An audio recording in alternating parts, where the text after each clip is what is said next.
不投袁绍，我们投曹操。投曹操？贾文和，你要我投曹操？宛城一战，我杀了他的长子曹昂，他的侄子，他的爱将典韦，这是不共戴天的血仇。我去投他，他不把我碎尸万段才怪。东汉末年，权臣董卓祸乱天下，被司徒王允设计诛杀，其麾下10万西凉军一夜之间群龙无首。塞，都给老子塞！相国都被剁了，挂城墙上了。王允那老匹夫，下一个就杀咱凉州人。好，连夜散伙，各回各家。算了，晚一步，城里的狱卒就拿他当主宰了。大人，走吧，都说要杀光咱凉州人了，回乡下把脑袋缩起来，还能活条命啊！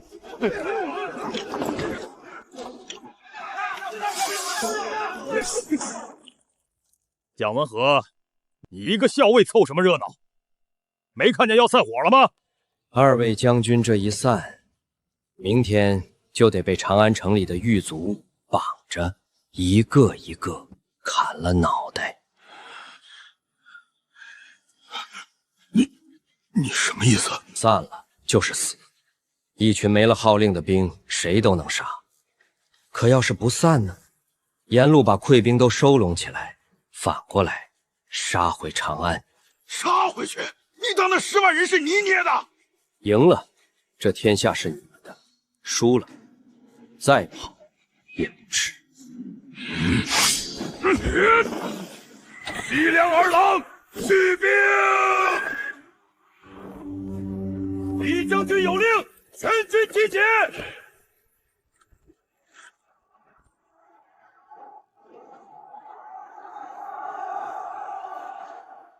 大人，您这是把整个凉州军往火坑里推啊！万一输了呢？这时候跑的，半道上就喂了野狗。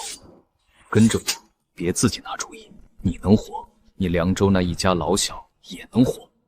你们都急着逃命，可这天下最不缺的就是逃命的人。我贾文和要做那个让别人逃命的人。长安城墙这么高，咱们的人一波一波往上填，全填进去。要不还是散了吧，再这么耗，不能城破，自己先垮了。贾文和，是你撺动老子杀回来的，现在打不进去，你给个准话！将军急什么？城是死的，守城的人心是活的。王允刚杀了董卓，满城人心未定，文官怕，武将疑。这种城不用强攻，只要让里头先乱起来。怎么乱？放出话去，西凉军进城，只诛王允一人，余者不问。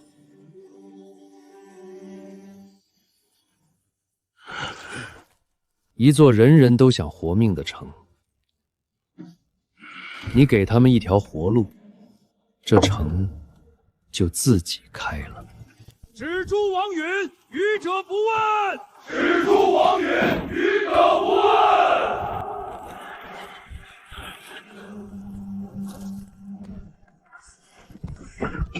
身后便是国都，谁敢退？西边守不住了，北边也溃了。大人，城里自己乱起来了，咱们还没怎么攻呢。攻城最笨，攻心才省力气。大人立了这么大的功，怎么一点不高兴？高兴什么？一座城要破了，里头多少人要死？传出去，功劳记在李傕头上，我还是个管粮的。王允用一把刀杀了董卓，我用一句话杀一座长安。刀是看得见的，话是看不见的，看不见的才最脏。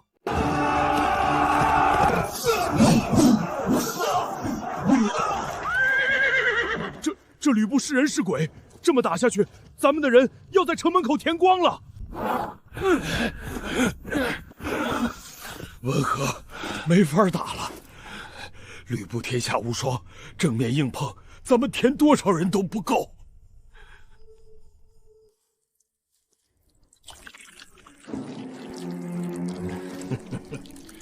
没有卧，那是董卓存粮藏金、安置家眷的地方。文和，你是指打头狼对咬，只会两败俱伤。可你要是去抛他的崽子呢？你是说，吕布的家眷，还有董卓留下的半国金银，全在美屋？分一支轻骑，绕过长安，直扑美屋。吕布再能打，他能一个人既护城，又护崽子吗？将军，万物起火了！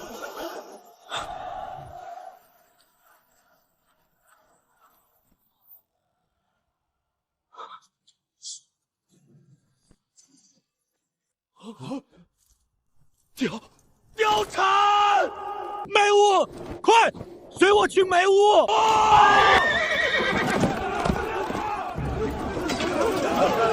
破了，长安破了，吕布跑了。大人，您神了！您怎么知道吕布一定会回头救梅屋？他天下无双，可他先是个男人，是个有家有牵挂的男人。天下无双是他的铠甲，可他的家眷是这身铠甲底下护不住的那块肉。吕布的软肋是貂蝉，李治、郭栋的软肋是贪命，那曹孟德呢？这天下人的软肋又在哪里？我慢慢找。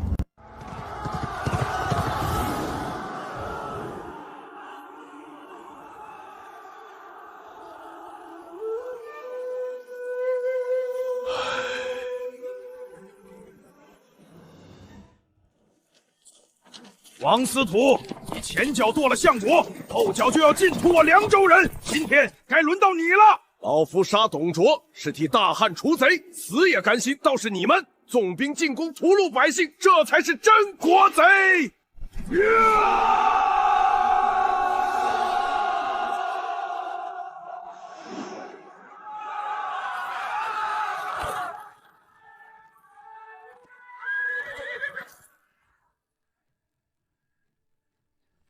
大人，外头都在抢金子、抢女人，你往这死胡同里钻什么？金子人人会抢，我抢点儿，别人不要。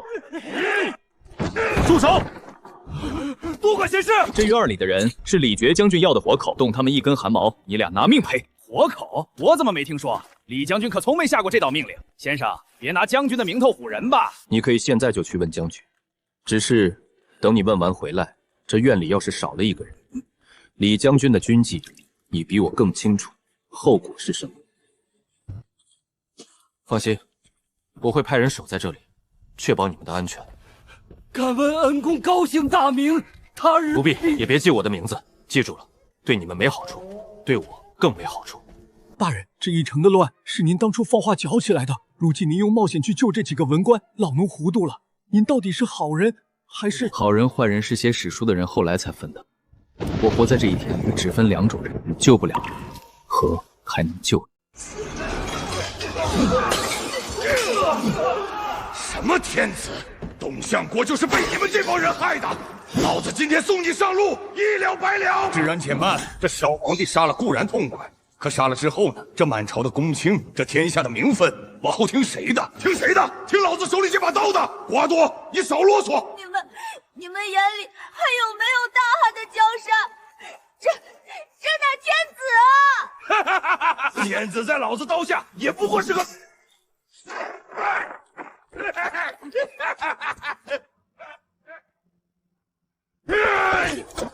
文和，你拦老子做什么？杀了他，你就是弑君的逆贼，天下人人得而诛之。留着他，他这道圣旨盖下来，你今天做的一切就都成了奉诏行事。这把龙椅上的孩子，就是你手里最大的一面旗。一面旗？你莫要诓我！他一个乳臭未干的娃娃，能有什么用？袁绍、袁术、曹操这些人为什么至今不敢称王？就因为这椅子上还坐着个姓刘的。杀了他，你替他们搬开了绊脚石，留着他这颗脑袋，就是你发号施令的由头。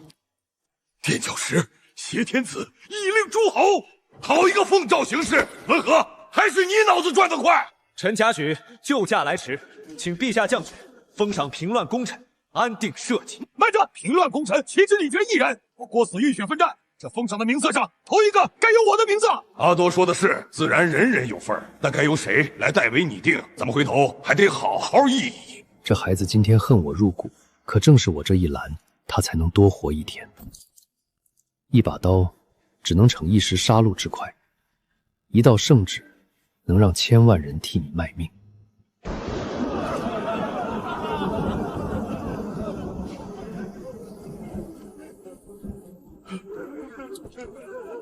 哭吧，能哭就还活着。争那些个尚书、侍中的虚官顶什么用？手里有兵，仓里有粮才是真的。官印再大，养不活一个兵。文和，这回平乱你出力最多，尚书仆射、左冯营你随便挑，要不封个侯。续寸功未立，全赖将军神威，高位后薛，不敢当。哎，文和，你这是做什么？到嘴的肉还往外推？若将军一定要赏，给去个尚书台的差事就好，长长选举，替朝廷选人。贾大人，李将军请您出任尚书仆射，这是文书。回去回禀将军，告诉将军，许才浅，仆射之位另请高位。文和先生，这是多少人求都求不来的位子，您倒推三阻四，给个面子，应了吧。将军的面子，徐记下了，位子恕徐不能胜。哼！贾大人，李将军说了，这尚书仆射的印，您今天不接也得接，这是抬举您，您可别不识抬举。请回禀将军，徐这条命是将军给的，正因如此，徐更不敢站得太高，站得越高，将军睡得越不安稳。许在尚书台替将军选人，看看门，将军才睡得踏实。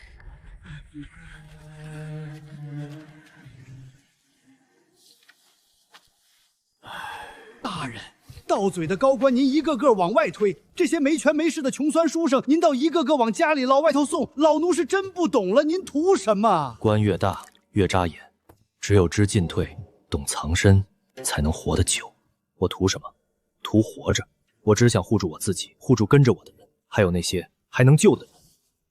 李郭这两头狼迟早自己咬起来，在他们咬起来之前，华阴断尾，我得先把脚挪出这趟烂泥。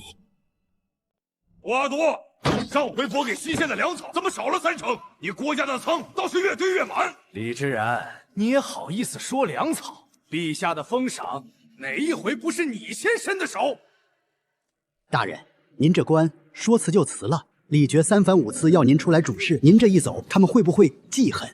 母亲过世，做儿子的丁修守事，天经地义，谁还能拦着我尽孝？再说，这长安城要变天了，我得回家守着我该守的人。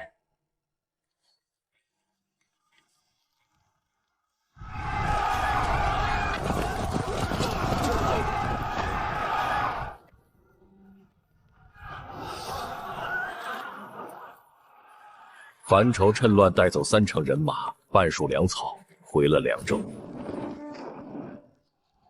大人，李傕郭汜真打起来了，整个长安都乱套了，您就没一点打算？打算？我的打算早做完了。最锋利的刀不必自己挥，让他们自己砍，砍到卷了刃断了臂，谁也伤不了谁了，那才是我们说话的时候。大人，您坐在院里煮3炉茶的功夫，外头不知道死了多少人，您怎么一点都不急？急什么？该死的拦也拦不住，能活的急也急不来。回去告诉郭阿多，天子在我手里，他要还认这个朝廷，就乖乖把兵撤了，把粮草送来，否则这道圣旨发出去，他郭汜就是抗旨的逆贼。他有天子，我有公卿，他李傕敢动我一根汗毛，我就把这些人一个一个给他送回去，都是死的。看这朝廷还剩几个活人替他撑场面？这帮酸文人留着也是吃干饭，杀几个，看李傕急不急？将军要杀，自然杀的。只是你手里这些公卿是用来跟李傕换天子之筹码，筹码砍少了，你拿什么跟他？可这帮酸儒一个个吃里扒外，留着膈应，我杀几个不打紧的，总能立个威吧？将军杀的不是几个酸儒，这里头有人门生故意变天下，有人在关东诸侯那儿还说得上话，杀一个断一根线。往后将军想跟谁递个话搭个桥，就没人肯出面了。也对，看来就不值钱了。大人，您都辞官回家了，何苦还往那虎狼瓮里钻，去保那些跟您非亲非故的公卿？非亲非故，老周，这天下要烂很多年。今天搭把手的人，往后能替你垫一步路。大人，连陛下都跑了，船要沉了，是时候该下船了。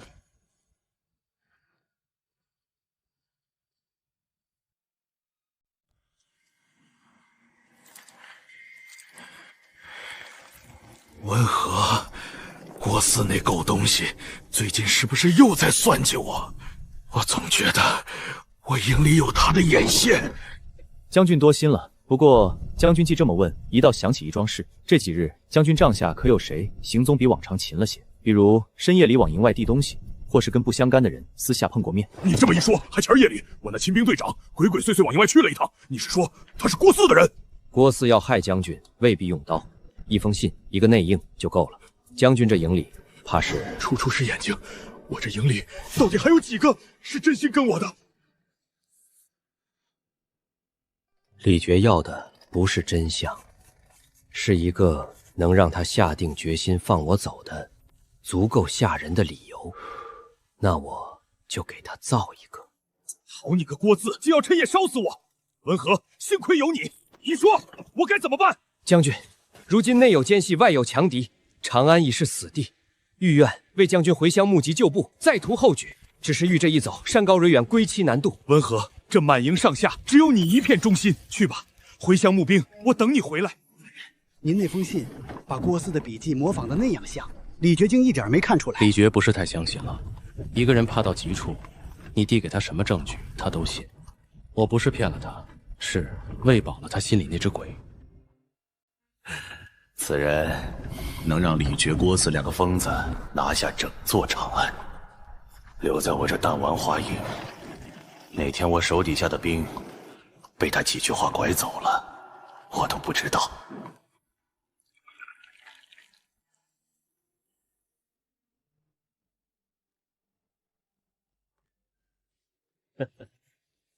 段公这华阴的酒闻着香，只是少了点血性。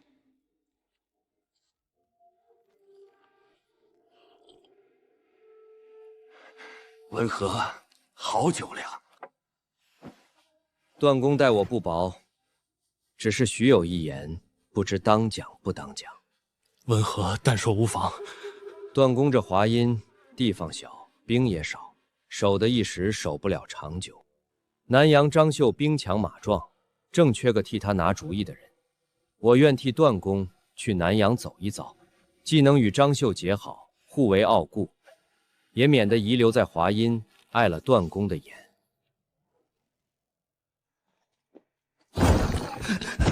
主公，家曲走得干干净净，进营后礼一概没带，连个随从都没多带，是辆空车。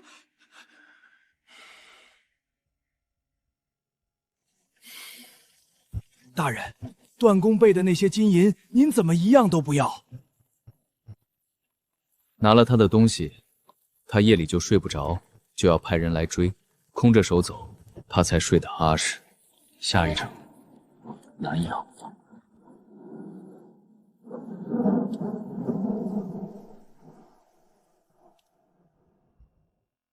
怕他作甚？我宛城儿郎就是战至最后一人，也绝不向曹操那阉宦之后低头。大不了玉石俱焚。文和先生，你倒是说句话，难道你也要我跪下做那摇尾廉的相公？将军，玉石俱焚，焚完之后呢？什么？城破了，兵死光了，你死了。曹操呢？掸掸身上的灰，进城吃顿饭。3天后，谁还记得有过一个张绣？刀放下，腿弯下去，活着，留的这条命，留的这2万弟兄，将来翻盘的本钱才在你手里。死人攥不住刀。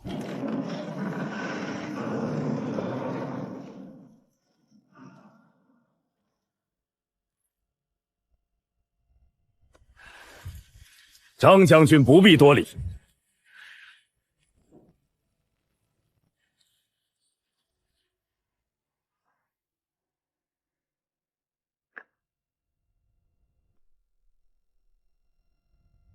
让开，这粮征了。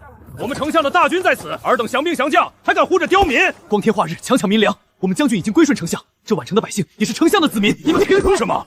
就凭老子是曹丞相的兵，你是手下败将的兵。这一巴掌就是让你记着，这宛城如今姓曹。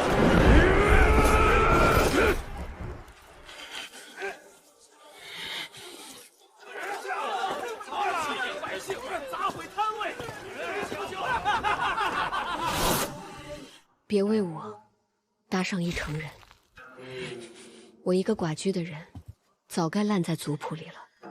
如今还能换你平安，也算我有点用处。文和，你让我跪，我跪了；你让我忍，我忍了。可他欺人太甚，我张孝还是不是个男人？将军是不是男人，不在今天，在你忍到哪一天，能一刀让他再也起不来。一刀让他起不来？你莫要害我！曹操10万大军就在城外，我这点降兵败将拿什么跟他斗？这不是以卵击石吗？以卵击石是硬碰硬，可将军想过没有？曹操如今把将军当成了什么？一条已经被打断了脊梁，只会摇尾乞怜的狗。他睡在你的城里，搂着你的神母，喝着你的酒，他防你吗？他压根没把我放在眼里。这就对了。一个人最不设防的时候，是他觉得你最没用的时候。他越不把将军当回事，越是把后背露给了将军。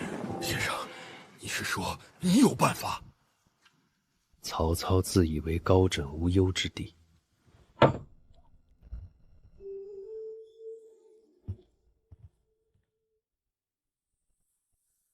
大人，咱们刚从长安那滩烂泥里好不容易拔出来，这趟浑水又趟进去了。先生，我何尝不想杀他？可曹操10万大军就住在城外，他中军大赵，戒备森严，还有那典韦，那是个杀神，我这2万人怎么进得了他的身？进不了他的身，是因为你的兵离他太远。先生的意思是，找个由头就说降军营盘潮湿，军械生锈，要移防换营，一步一步名正言顺的把你的兵挪到曹操大帐的眼皮底下。移营，他非但不会移，还会以为我恭顺。可是先生，曹操多疑，他会信吗？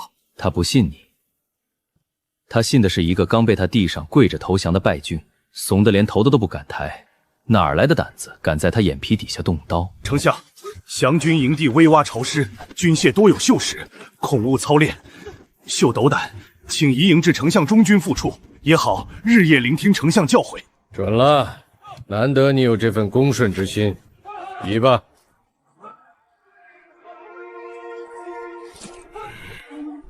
先生，兵已经移到曹营眼皮底下了，下一步不急。曹操身边还有一颗钉子。钉子？典韦和他那对80斤的双戟，那是曹操身前最可靠的门神。拔了这颗钉子才能动。杀曹操，先得让这尊门神睡过去。一头猛虎，只要拔了牙，也就是头大猫。先生，典韦那杀神一对铁戟80斤，万军之中取上将首级如贪囊取物，他寸步不离曹操，怎么下手？我听说力能负500斤，日行700里。韦先生，末将有几分蛮力？典韦的软肋不在戟上，在酒里。越是天下第一，越懒得防身边人。辕门一旦起火，曹操必不会从正门冲，他会走这里西寨小门，那里我已经留了人招呼他。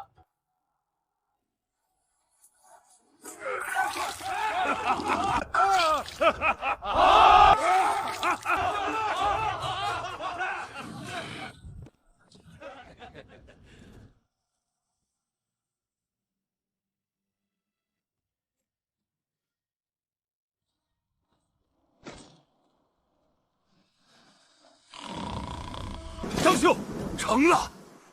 典韦的戟到手了，先生，今夜就动手吗？老虎的牙拔了，今夜屠神。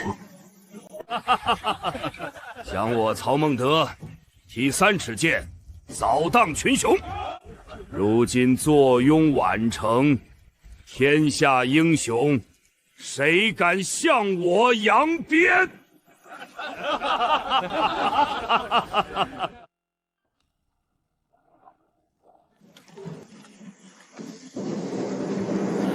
先生，弟兄们都到位了，就等您一声令下。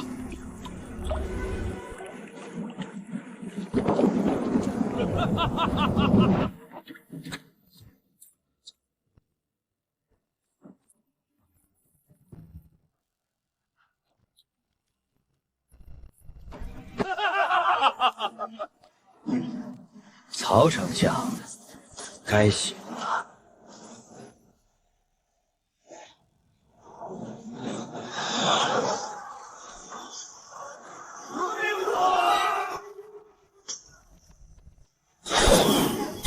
什么人？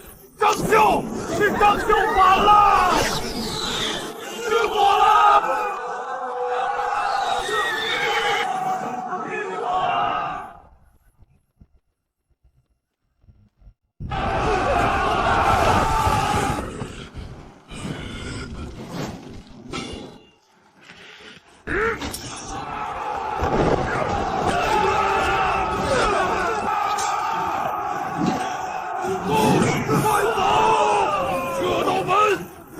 典韦在，谁也过不去。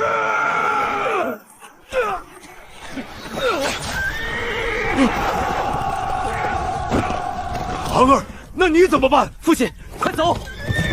天下可以没有我曹昂，不能没有您。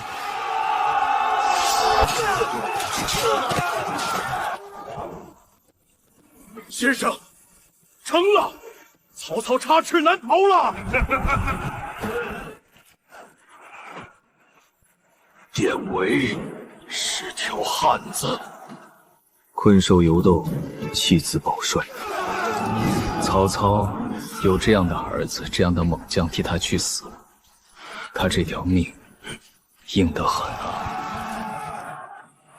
今夜我借张绣的刀，杀了曹操的儿子，他的猛将。这笔账，曹操会记一辈子。他日若有一天，我要站到他面前，这就是我的催命符。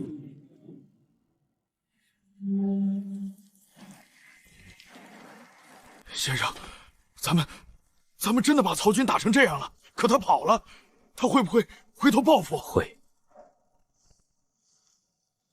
曹孟德这一夜够他记到下辈子了。抬下去，治。曹操败了，传令全军追击。今日不杀曹操，誓不为人。为我叔母，为宛城死难的弟兄报仇！将军，不能追，追必败。先生此话何意？曹操新败，兵无斗志，此时不追，更待何时？你只看见他败了，可你没看见溃败之师却依旧队伍规整。规整有什么用？败军就是败军。先生多虑了，我意已决，追！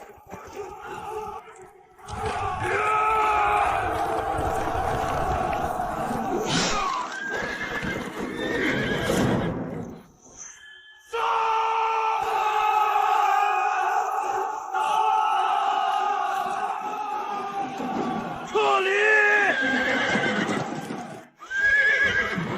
传令，全军速撤，不必恋战，留一偏将断后即可。丞相，何不乘胜再挫张绣？张绣新败，胆气已丧，绝无胆再来。我军新胜，正好从容退兵。走。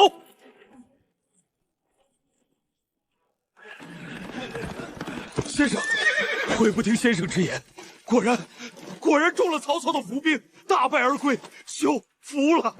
现在整顿残兵，再追。什么？我军新败，士气全无，你却让我用这些残兵去追刚刚打赢我们的曹操，这不是去送死吗？我说必胜，就必胜，快去！迟一刻就追不上了。好，再信先生一次，全军随我再追！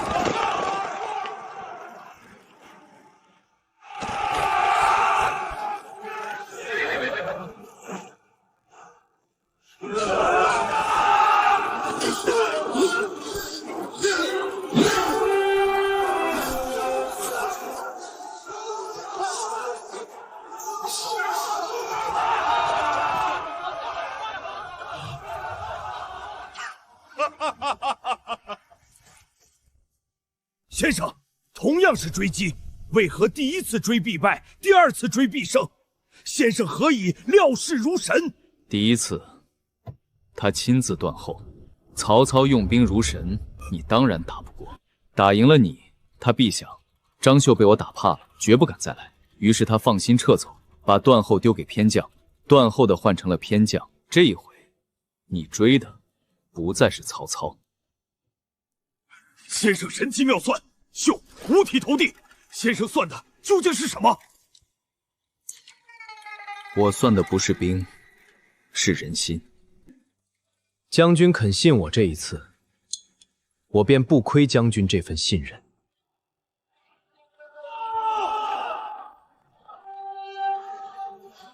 张将军，你与曹贼有杀亲之仇，如沈之恨，此乃不共戴天。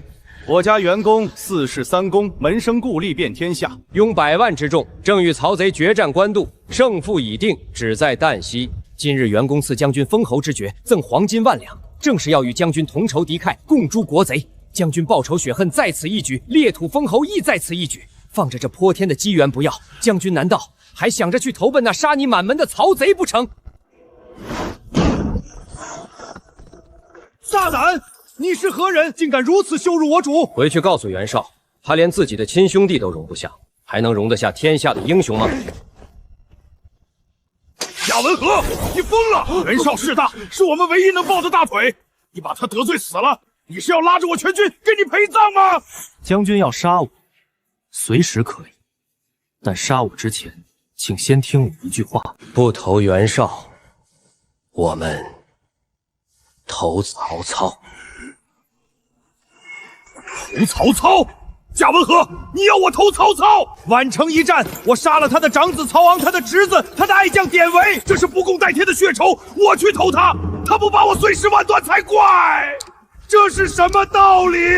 正因为有血仇，才更要投他。曹操如今与袁绍决战在即，正是用人之际，更是做样子给天下人看的时候。你带着血海深仇来投，他若杀你，天下想归附他的人，从此都不敢来了。他若不杀你，反而重用你，天下人就会说：看，曹操连杀子仇人都能容，这才是能成大事的胸襟。你不是去送死，你是去做那尊曹操立给天下人看的千金买马骨的神像。可是，万一呢？万一曹操咽不下这口气，翻脸杀我，我陪你一起去。若曹操容不下你，许这颗头先给你垫背。好，我张绣这条命，今日就再赌先生一次。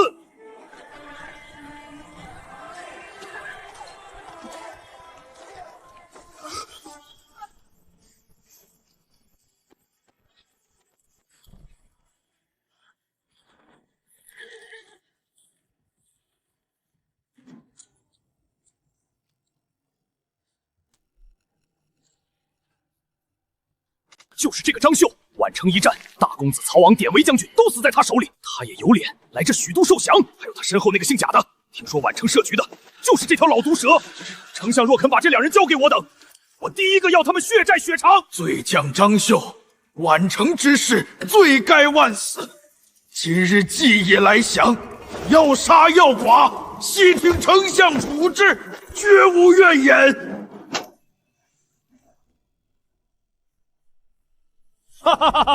将军说的哪里话？过去那点小误会，孤早忘了。将军肯来，是孤的福气。来人，孤要与张将军结为儿女亲家。丞相不杀罪将，还要与罪将结为亲家。杀？孤为何要杀你？将军深明大义，弃暗投明，孤高兴还来不及。从今往后，你我便是一家人了。丞相，竟不为大公子报仇，这。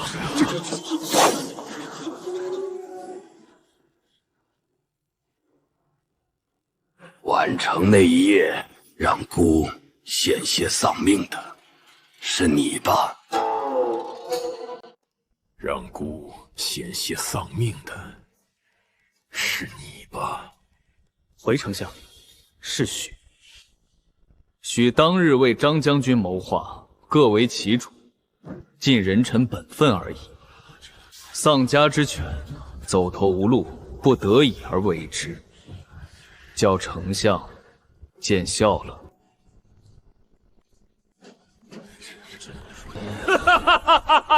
好一个各为其主！诸位都看看，这才是真名士。文和先生当日为张绣尽忠是忠，今日肯来投孤是义。忠义两全之人，孤求之不得。文和，是我信重于天下者子也。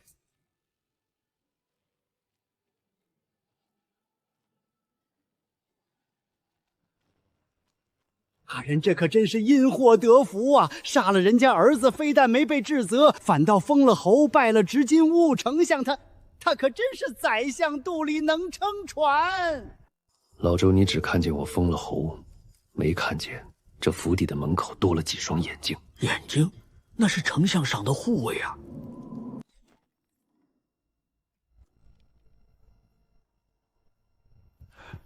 大人，这是要害您的命！门口那么多护卫，怎么就让这箭飞进来了？他们的眼睛是盯着我的，不是护视我的。他们是想试试我的胆子。大人，这许都的侯府看着比宛城气派10倍，怎么反倒比宛城那间寒宅更让人喘不过气呀？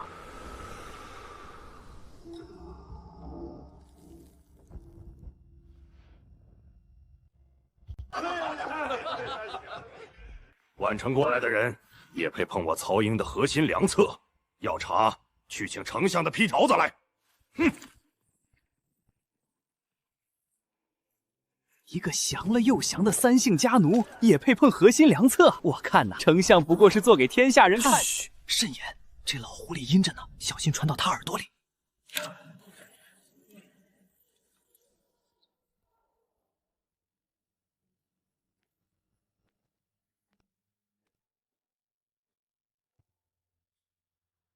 先生志计冠绝天下，望日后行事多存一分汉室社稷之心。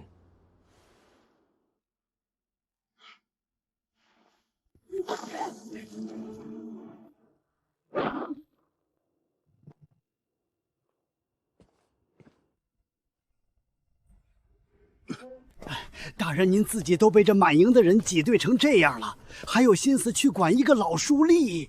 老周，你我在这曹营是什么？是没人待见的边角料。他也是，边角料帮边角料，不图什么。大人，在这虎狼鸥里能护住一个是一个。哪天连这点念想都没了，人就真成了石头了。文和先生，郭致敬。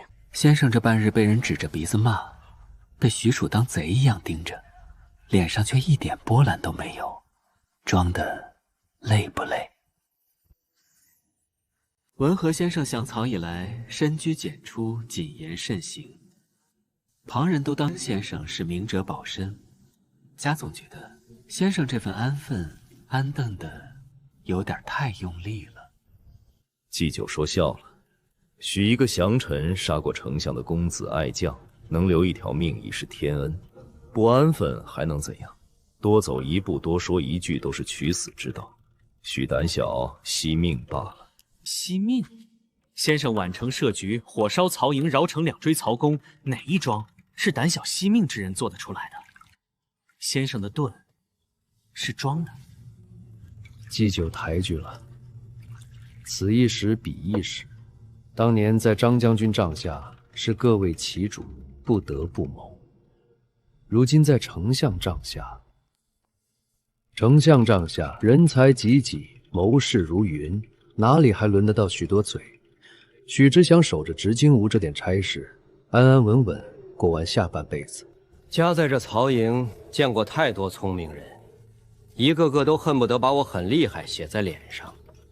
比起旁人的力，先生这一身钝，反倒更显通透。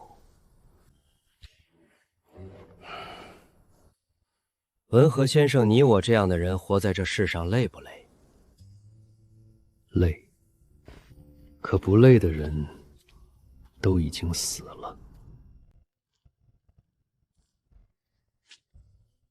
文和先生，欲有疑问，如鲠在喉。今日想请先生给个实话。令君请讲。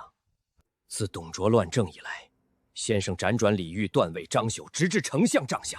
允只想问一句：先生一路走来，中的到底是汉室，是丞相，还是先生你自己？令君这一问，好重。先生扶李据时，长安血流成河；是张绣时，又2度令丞相折戟。如今身在曹营，却又谁也不亲，谁也不帮，这般辗转，先生难道不觉得愧对忠之一字？令君说的忠，是忠于一个人，还是忠于一个名分？自然是忠于汉室，忠于这天下正统。令君守了一辈子的这个汉，这乱世里还剩几分？令君恕罪，许失言了。许一介降臣，不该妄议这些。告辞。纵使只剩1分，义也守到底。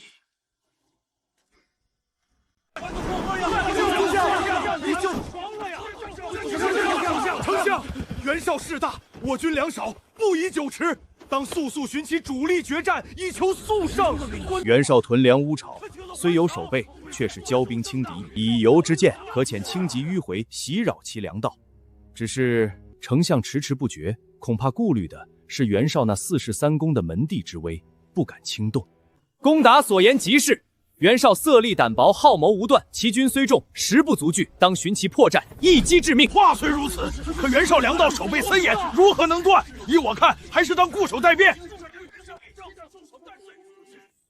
至今我粮草只够半月了，上头催着紧着前营的精锐先知，后营的民夫伤兵那一份，要不要先减一减？前营的精锐要吃饱，是要他们卖命；可后营的民夫伤兵要是饿垮了，闹起来，前营就得分兵去弹压。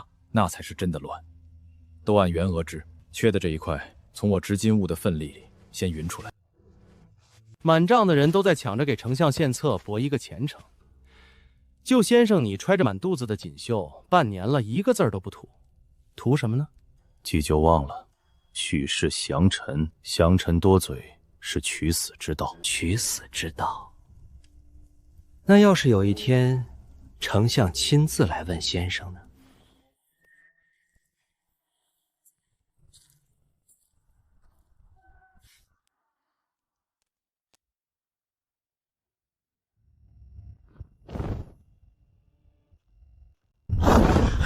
文和，满帐的谋士吵了半年，孤听的耳朵都起茧了。只有你，半年了，一个字都不说。孤今天不走了，今夜你必须给孤一句话。丞相想听的话，帐里那些谋士半年前就说尽了，许再说也是重复。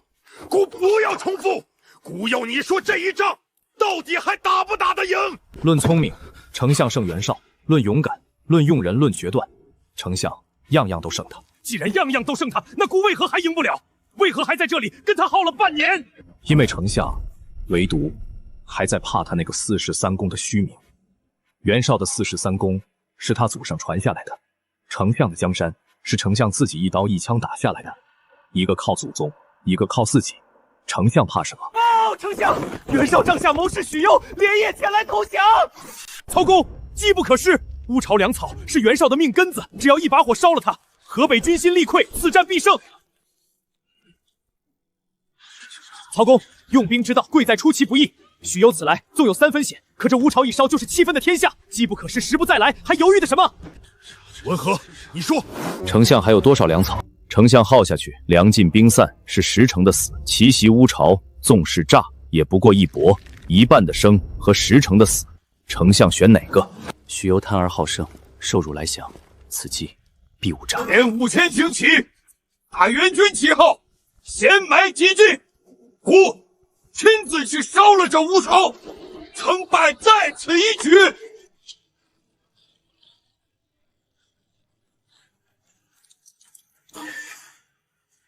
到了，举火，给孤把袁绍的命脉一举击溃。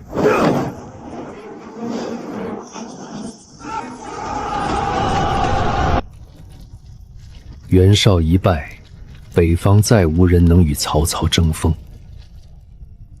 大汉的天平从今夜起倾了。此战我镇守后方，功不可没。我献策截断敌军粮道。孟德，若不是我献上无苦之计，你岂能大破袁绍？哈哈哈！此战能胜，全赖诸位效力。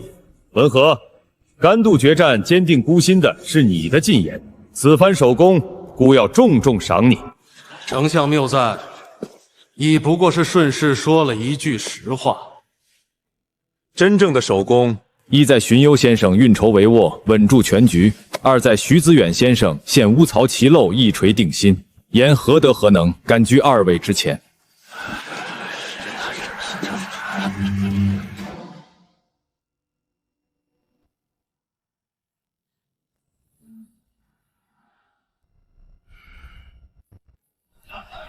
满殿抢功的人都想着风光，只有他想着活着。这个人比我想的还要深。大人，那明明是您的首功，是您一句话定了官渡的胜局，您怎么就白白推给了别人？老奴替您不值。功劳这东西，谁攥得紧，谁先死。北方已定，孤意已决，南征，取荆州，下江东，天下一统，就在此一役。丞相英明，北方既平，当乘胜南下。刘表、孙权皆碌碌之辈，何足挂齿？末将愿为先锋。丞相天威所至，荆州、江东传奇可定，此乃一统天下的天赐良机啊！丞相万胜，南征必克。大人，方才朝上，您好几次想开口，又咽了下去，是不是这南征有什么不妥？北方的马踏得平草原，可到了南方的暗道子，丞相要以不惜水战的北军去撼江东的水师，这仗凶险得很。既然大人看出来了，为何不见？见，我一个降臣，丞相正在兴头上，此刻泼冷水，他听不进，还要招祸。这口气只能先咽着。大人，方才那个年轻人一直盯着您看，老奴瞧着面生，是哪位大人？司马懿，河内司马家的次子。哦，一个年轻后生罢了。大人为何这般在意他？你没看他的眼睛，满朝的人看我，看到的是个杀过丞相儿子又功高不居的怪人，只有他看我，像在照镜子。照镜子，藏得住的人才认得出另一个藏得住的人，这后生不简单。南边的水太大了。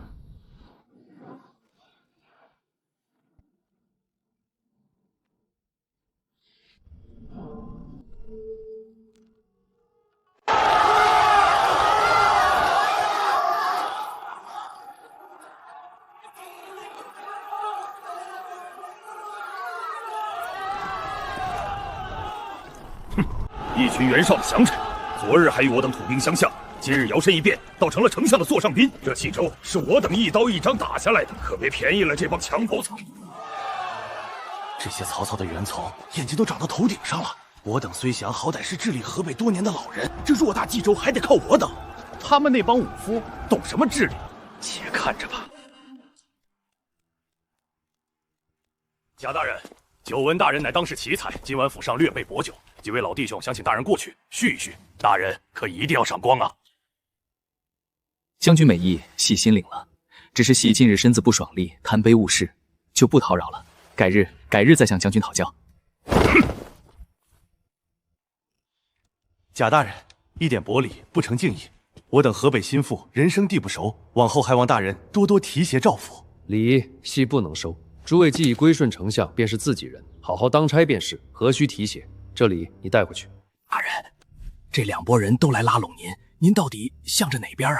站错了队可要命。哪边都不站，都不站，那不是把两边都得罪了？站了队，才是把另一边得罪死。都不准，两边才都能给我3分薄面。你们这群匹夫！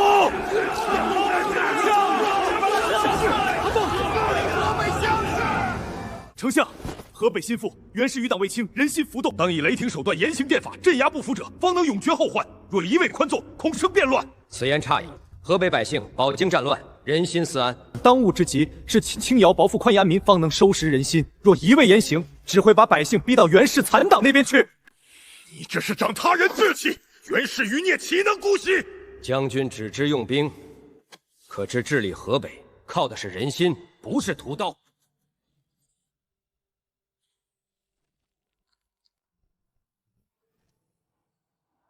文和，冀州心腹人心未定，依你之见，这河北当如何安？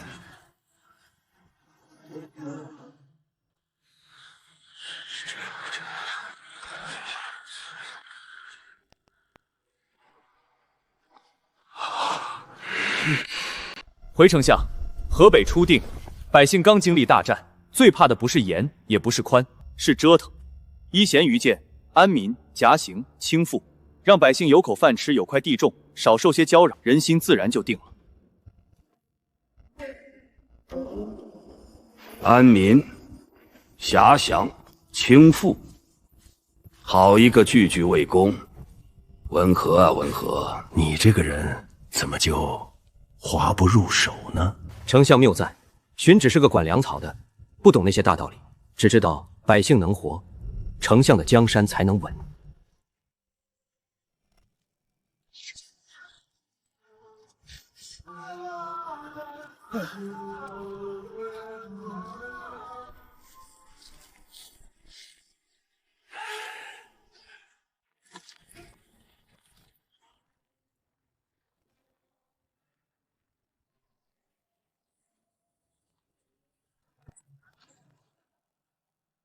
叔父，此人安民之策堂堂正正，连我们都挑不出错，可他明明谁也不帮。谁也不帮，才最可怕。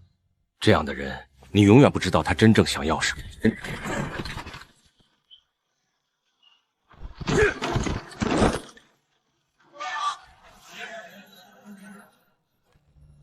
昔日周文王3分天下有其2，仍以服饰殷商，故如今扫平北方，功业不小。诸位说说，孤这一生比之古之圣王如何？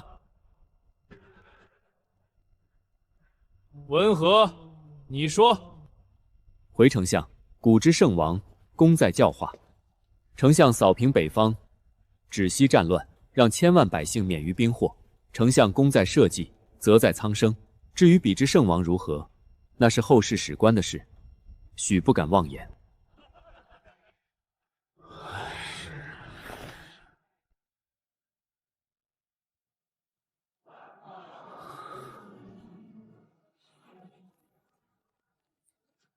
文和先生肯来看我，我还以为以你的性子避嫌都来不及，毕竟我是唯一看穿你的人。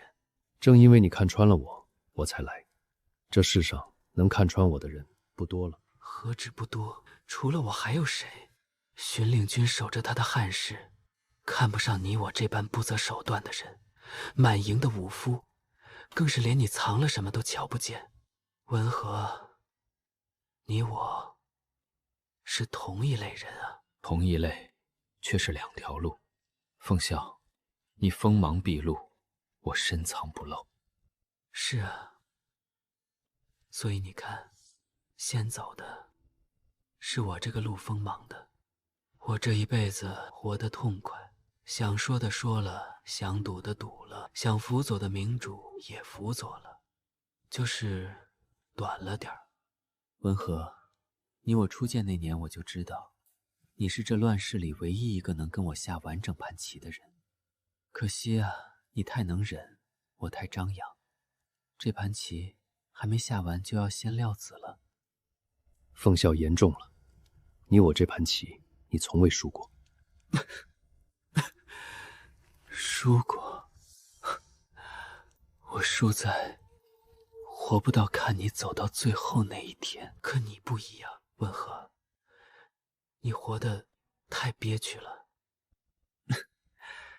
杀过人，藏过风，装过傻，忍过辱，把自己捂得严严实实。我问你一句，你这样活着，值不值？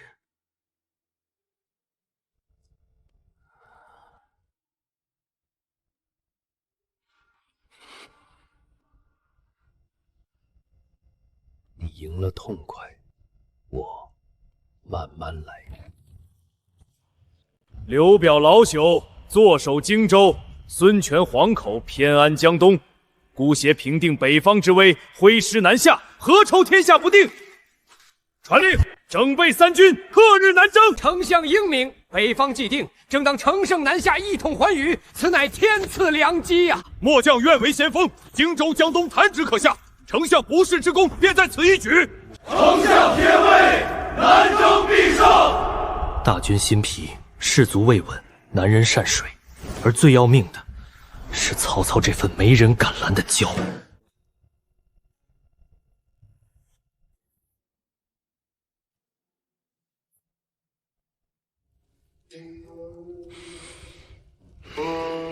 大人，满朝都在贺喜南征，说丞相这一去，天下就定了。您怎么愁眉不展的？老周，你说今日朝堂上有几个人敢跟丞相说一个不字？这丞相威震天下，又心魄北方，谁敢触这个眉头？自然是一个都没有，一个都没有。这就是最可怕的地方。当年还有一个人敢，谁？郭奉孝，郭家。只有他那样慧而疏狂的人，敢在丞相娇气正盛时，笑嘻嘻地泼他一盆冷水。可如今，北方的马踏得平草原，可这长江天线上的水，马是踏不平的。大人的意思是，这长江过不去？过得去，可过去之后呢？北方的兵是骑马射箭的好手，一到了船上，颠的站都站不稳，更别说打仗。江东孙权世代据守长江，水战是他们的看家本事。以我北军之短，去撼江东水军之长。老周，这仗还没打，我心里就凉了半截。那大人为何不去劝劝丞相？劝？满朝都在贺喜，丞相正在兴头上，这个时候去泼冷水，不但劝不动，反倒惹祸上身。郭奉孝不在了，这盆冷水没人泼得成了。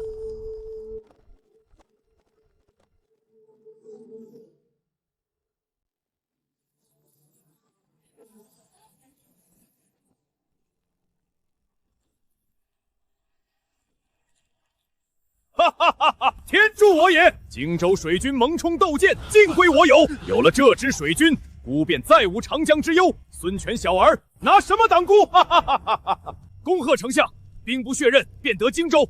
这水军战船粮草，连同刘表的家底，全成了丞相的了。有了荆州水军，我军便如虎添翼，顺江东下，江东指日可破。这一统天下的大功，唾手可得啊！丞相天威，此乃天意。天下将定。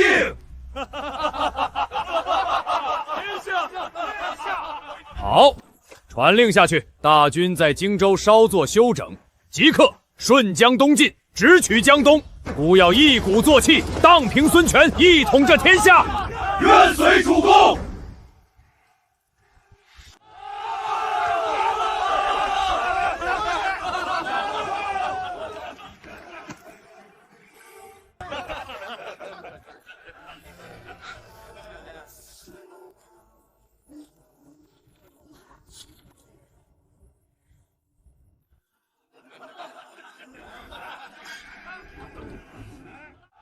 大人，这荆州水军名册是天大的好事啊，您怎么盯着他直皱眉头？老周，你看这名册上的名字，全是荆州的降卒，他们昨日还是刘表的兵，今日就成了丞相的兵。你说真打起仗来，他们肯为丞相卖命吗？这心降的总归差点儿。再看这个，驾船的将领是北方来的，北方人惯骑马，不惯行船，上了这颠簸的江面，晕得站都站不稳。以这样的兵去打江东的水军，大人这么一说，这荆州得来的是不是太容易了些？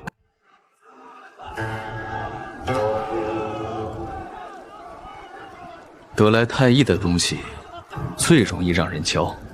这份贺表越是喜庆，底下压着的杀机就越重。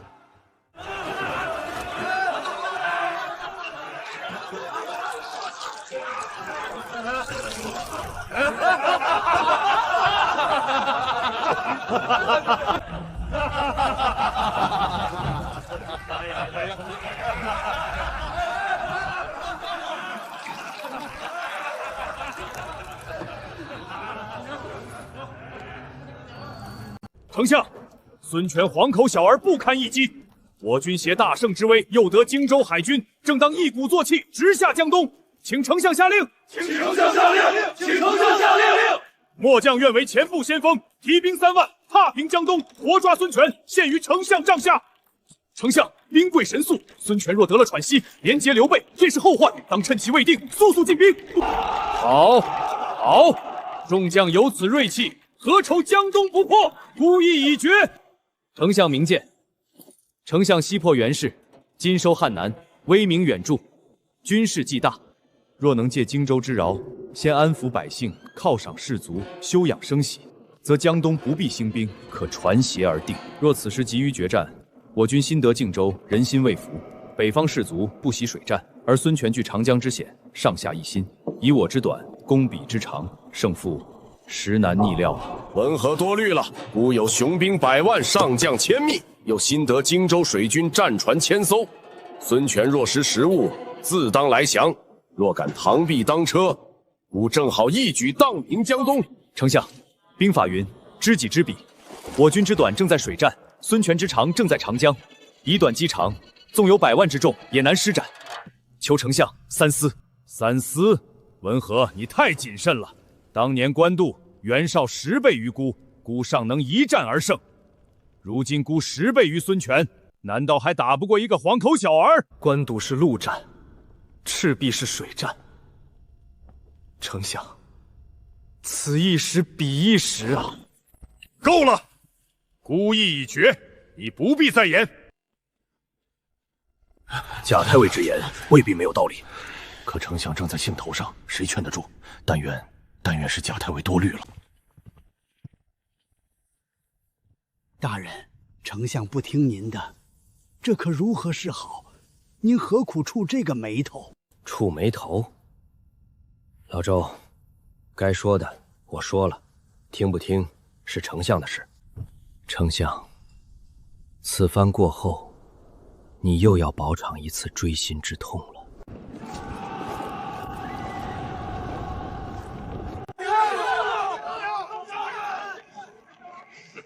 丞相，徐年事渐高，不堪临阵，愿为大军督运后方粮草辎重，以尽绵薄。文和要去管粮草也罢，你既见过南征，想来是心里存了疙瘩。后方稳固，前线才能放开手脚。准了。怪哉，这等灭吴的不世之功，人人抢破头。贾太尉倒好，躲到后方管粮草去了。莫不是碰了钉子，心灰意冷了？一个降臣罢了，前线厮杀的功劳本也轮不到他。他有自知之明，躲到后方去，倒也识相。大人，别的将军都往前线挤，抢着立功，您倒好，主动躲到这后方管粮草来了。这天大的军功，您就一点都不动心？军功，这一仗要是赢了，军功轮不着我这个降臣；要是输了，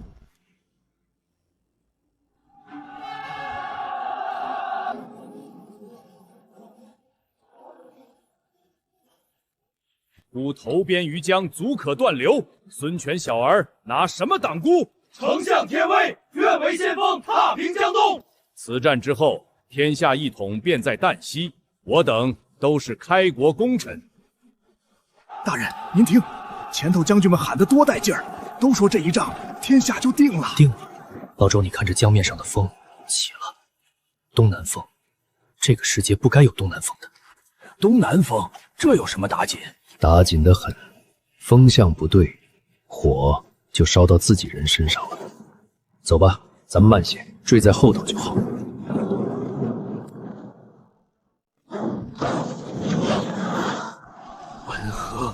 文和之言，悔不该不听啊！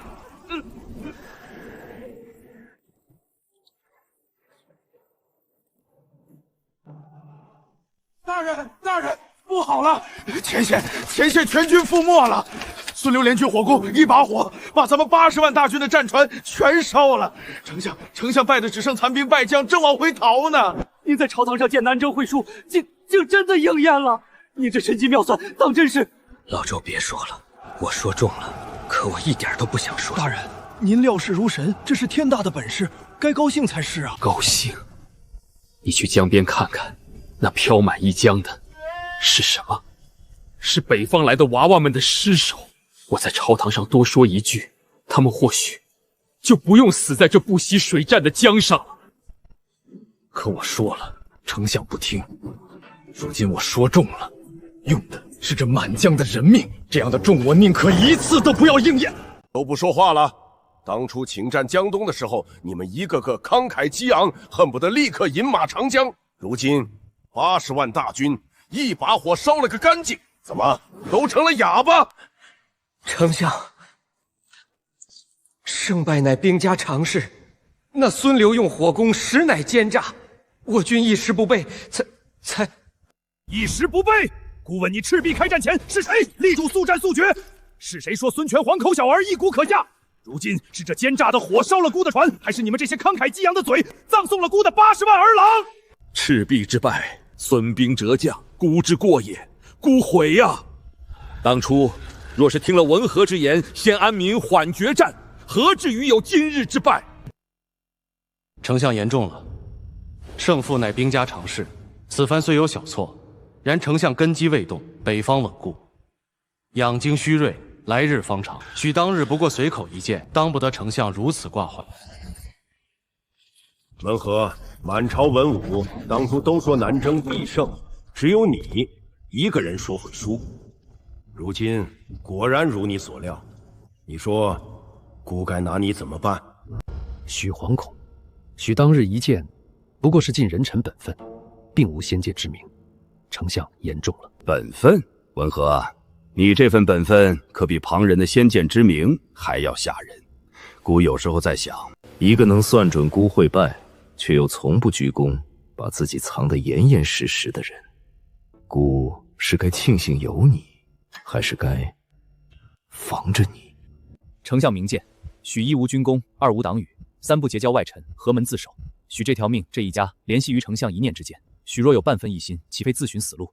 许只求安安稳稳，为丞相看好这后方粮草，便知足了。好一个何门自守！文和，你是个明白人。哦，800里加急！关中马超、韩遂就和10万关中联军发浪，令奉直至长安。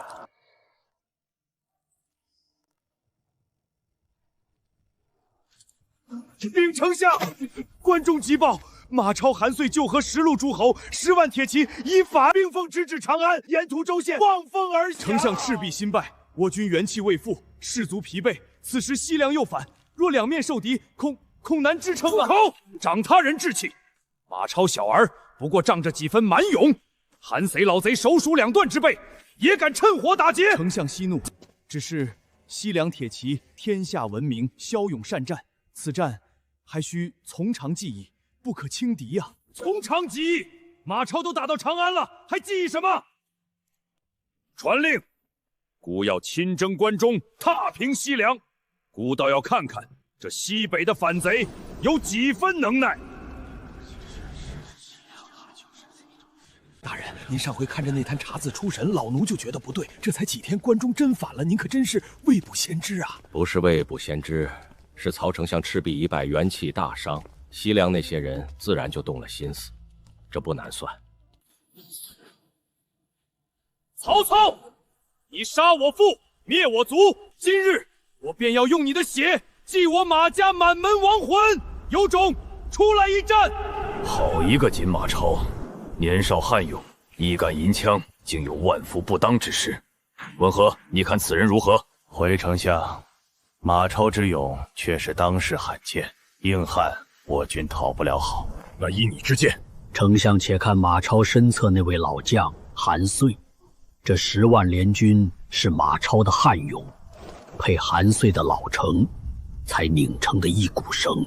需看的不是这杆枪多利，是这2个人之间那根绳结不结实。文和的意思是，眼下还看不真切，容许再看看。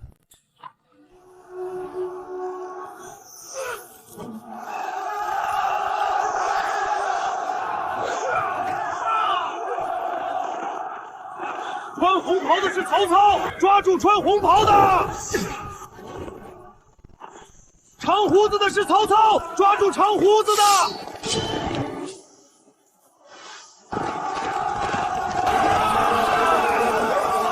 别跑散，跟紧了！结阵走的能活，各自逃的死！完了，全完了！西凉铁们杀过来了，我们跑不掉了！好，你四散乱跑，正好被人一个个砍。结成阵，盾在外，弩在内，交替后撤。马超的骑兵冲不散结成阵的步兵，起来，跟上！大人，丞相的中军都溃了，咱们不赶紧走，还管这些散兵做什么？老周，你看这些娃娃，多带一个走，马超的刀下就少一条冤魂。治军如治水，越是溃败，越要有人拦着，不然一泻千里，一个都活不成。丞相今日之败，实非战之罪，是那马超太过悍勇。末将请命明日再战，定取马超首级，雪今日之耻。再战！你也看见了西凉铁骑刀枪不入，我军硬行就是拿血肉去填。今日丞相都险些，够了！马超庶子，竟辱孤至此，割须弃袍。古自起兵以来，何曾这般狼狈过？丞相息怒，只是这西凉铁骑当真难缠，硬拼不是办法，可不拼又如何破敌？众将实在想不出良策。文和，满帐的人都束手无策，你蹲在那儿拨了半天炭，可是想到丞相，许再看这盆火，丞相不妨也看看，或许破西凉的法子就在这盆火里。文和，西凉铁骑势不可当，硬拼我军非其敌手，相持又恐失老兵疲。你说这仗到底该怎么打？再硬的铁，从里头生了锈，自己就塌了。太尉这是何意？一块炭，一具锈，与破西凉铁骑有何干系？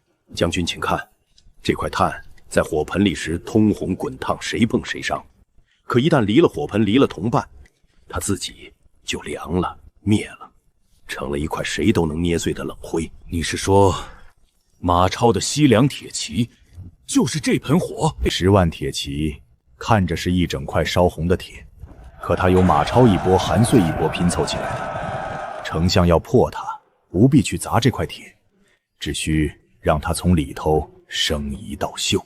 温和的意思顾明白了，可这锈从何升起？马超、韩遂联署多年，亲如叔侄，要让他们生系，谈何容易？丞相可知马超因何而反？为报复仇，孤杀了马腾。马超与孤有不共戴天之恨。那韩遂呢？他与丞相可有杀父之仇、灭族之恨？韩遂与孤还是旧交，他反不过是马超被裹挟，又想在这乱世里保住自己那点西凉的地盘罢了。丞相说到了，马超是死仇，拼了命也要跟丞相死磕；韩遂是旧交，他要的不过是保全自己。一个想拼命，一个想保命，这2块拼在一起的铁，看着一体，底下早有一道看不见的缝。文和，你划的这道缝，孤看懂了，可要如何才能让这道缝真的裂开？丞相不必急，中一道锈不必用刀，不必用火，有时候只需要一次阵前的叙旧，一封写坏了的信。叙旧？写坏的信？文和，你把话说明白些。天机不可尽泄。丞相只需依许之计，一步步走。这10万铁骑许保他，不出1月就会自行分崩离析。夜深了，丞相早些歇息，许告退。丞相与韩遂是同乡故交，又同岁举孝栏，有20年的旧情。明日，请丞相单骑出阵，只与韩遂叙旧，绝口不提军事。只叙旧，不谈半句战事。文和，这有何用？丞相谈什么不重要，重要的是马超在对面看着。文约兄，一别20年，想当年你我同在京城，同举孝廉，何等意气风发！你看看姑，如今须发都白了。孟德，岁月不饶人呐，当年的事历历在目啊。文约兄可还记得当年洛阳城里，你我与那帮同僚月下饮酒，纵论天下，何等快活！那时谁能想到，你我今日竟隔着两军阵前又见了一面。记得，那是孟德最爱说的一句话：“宁教我负天下人。”哈哈，一晃都成了白头翁喽。文约兄的记性还是这样好。来，不说这些。听文兄近来身子骨还硬朗，西凉的烈酒可还喝得动？改日姑备下好酒，你我痛饮一场，如何？好，孟德这话我记下了。说来惭愧，这些年戎马匡守，倒是许久没这样痛快叙过旧了。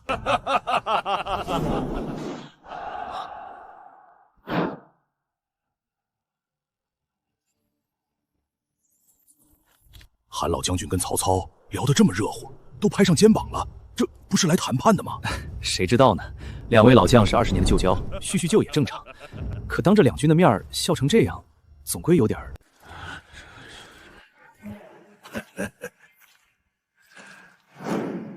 叔父，你与曹操在阵前谈了那么久，都聊了些什么？能聊什么？无非是些20年前的旧事罢了。老朋友见面，叙叙旧情而已。旧事，聊了整整半个时辰的旧事。叔父，曹操是我们的死敌，你与他有说有笑，怀击掌拍肩，这也是叙旧。阿超，你多心了。孟德、曹操与我当年确是同僚，战场上是敌人，可这份20年的交情做不得假。阵前说几句体子话，又碍着什么？碍着什么？叔父，如今是两军对垒，10万将士的性命都系在你我身上。你与敌寇阵前谈笑，传出去，众将士如何看你？如何看我西凉军？阿超，你这话是什么意思？你莫非是在疑心叔父我？我没这意思。叔父早些歇息吧。丞相，我军养精蓄锐，为何按兵不动？再拖下去，恐失战机啊！太尉，马超新败，士气正聚，正当趁势掩杀，您却按着大军3天不动，眼睁睁看着战机溜走，这是何道理？战机？诸位将军眼里的战机是打，我眼里的战机是等。等到几时？马超、韩介10万铁骑就在对面，难道等他们缓过劲儿来反攻我军？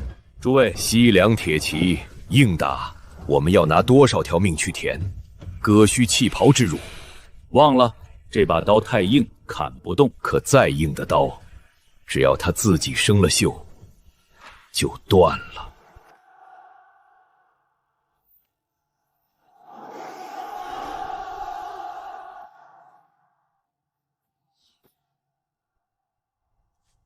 大人，您盯着对面看了半天，那敌营有什么古怪吗？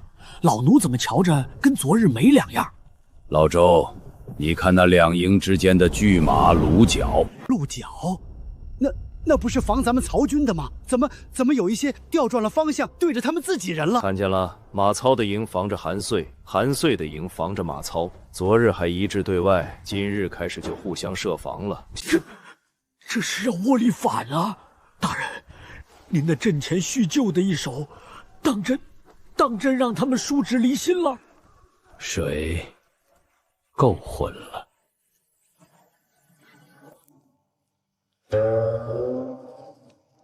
大人，这么晚了还不歇息？老周，你跟了我这么多年，你说我这一辈子写过的字不算少了吧？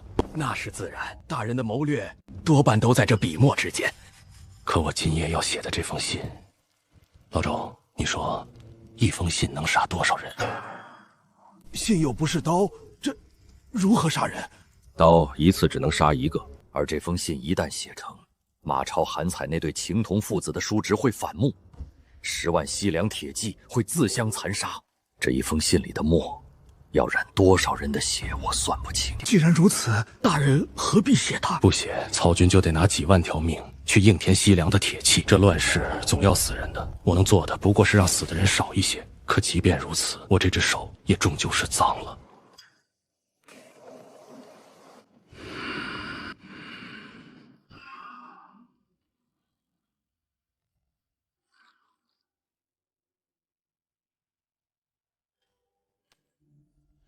丞相，请以您的名义给韩遂写一封信，信的内容不必紧要，紧要的是信写好之后，把其中几处关键的字句亲手涂抹勾改，改得欲盖弥彰。写信给韩遂，又故意涂我们，这是何意？信写的清楚，马超一看便知是离间。可信里若有几处像是韩遂怕人看见故意涂掉的机密，马超看不清那涂掉的是什么，就会自己去猜。他猜的一定比我们写的更狠。妙！可韩遂收到这样一封涂改的信，岂不立刻就明白是离间，拿去对马超自证清白？丞相放心，这封信压根儿不会送到韩遂手里，他只会恰好落到马超的眼线手中。韩遂从头到尾不知道有这封信，所以当马超拿着信质问他时，他答不上来，只会显得做贼心虚。好一招！只是这写信要模仿孤的口吻、孤的笔迹，寻常书意恐怕露馅。此事云亲自来办，丞相只需在信写成之后，由丞相亲手把那几处关键涂了，这样便是韩遂拿去对质，那也是丞相您的亲笔涂改，赖不到旁人身上。文和啊文和，你这条计毒是真毒。孤有时候都在想，幸好你是孤的人，亦只为丞相分忧。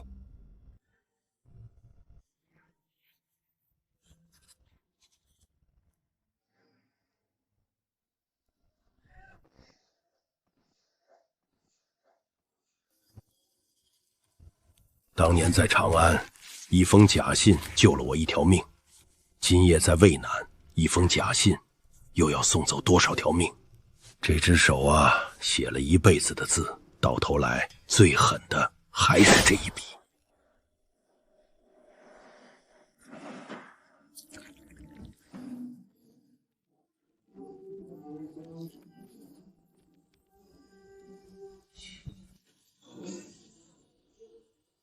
记住，这封信不是送给韩遂的，你要做的是让他恰好落到马超的眼线手里。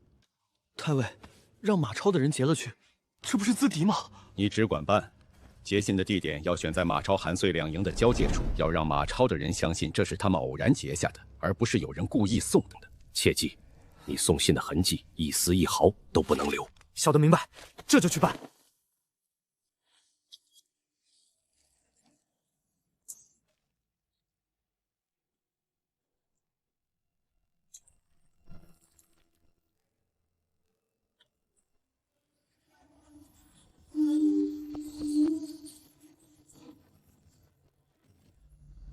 少将军，小的在两营交界处截下了这个，是曹操的人悄悄送给韩遂将军的密信。小的瞧着不对，没敢声张，连夜先给您送来了。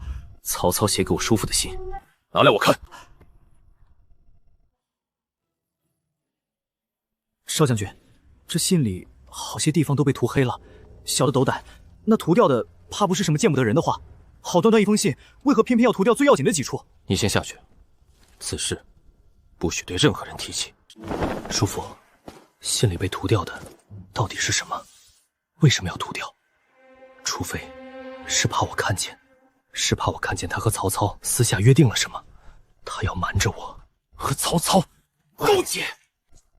曹操给叔父写信，叔父从没跟我提过。这几处涂得这么黑，是怕人看见，怕谁看见？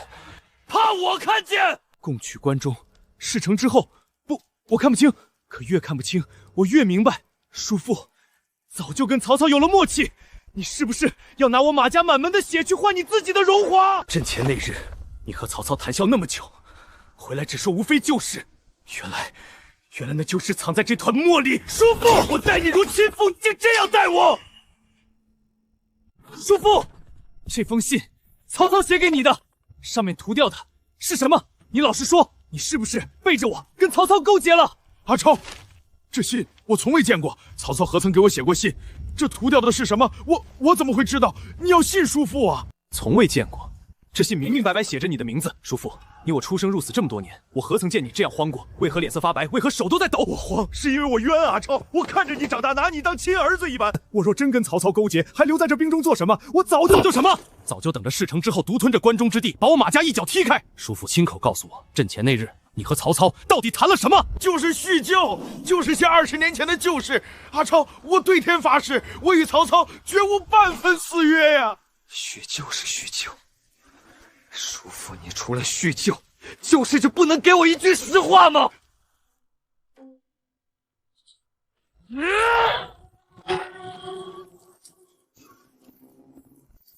包决裂！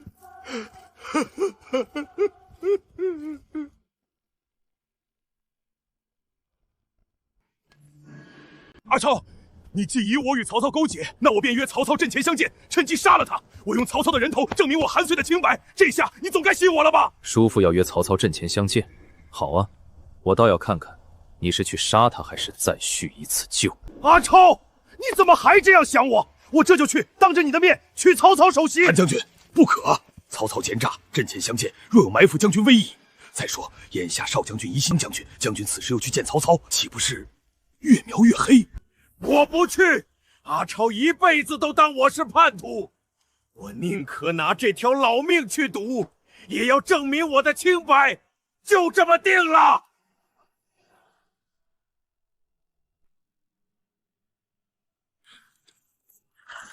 曹操呢？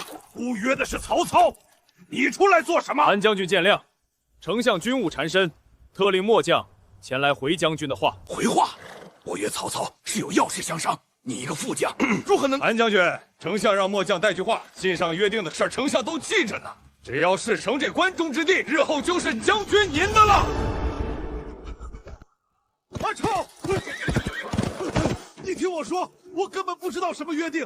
那徐晃满口胡言，是曹操的离间之计啊！你不能信他。离间之计？叔父，你以为我是3岁孩童？一封土黑的信，一句阵前的话。若你真清白，曹操凭什么替你圆谎？凭什么说事成关中就是你的？阿超，那是曹操要害我们，他就是要你我叔侄反目，你中计了呀！够了，20年我叫你一声叔父，你却拿我马家满门去换你的荣华富贵。韩遂，今日不是你死，就是我亡。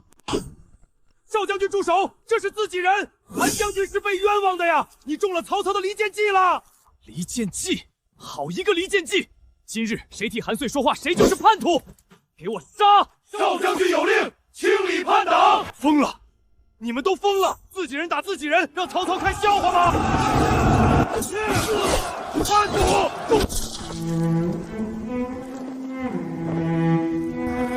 丞相，西凉军内讧了，马超、韩遂自相残杀，阵脚大乱。传令3军，趁他病，要他命，全军压上，掩杀！文和，孤征战半生，从未见过这样的仗，不费一兵一卒，10万虎狼自己就散了。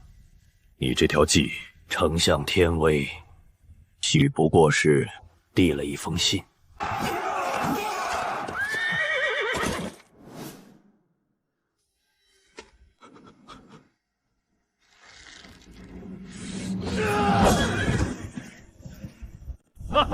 好，马超、韩军自诩西凉虎狼，到头来自相残杀，土崩瓦解，这一战当铺1大百。此番大胜，首功当属献离间计的贾太尉，怎么不见贾魏一同庆功？是啊，文和呢？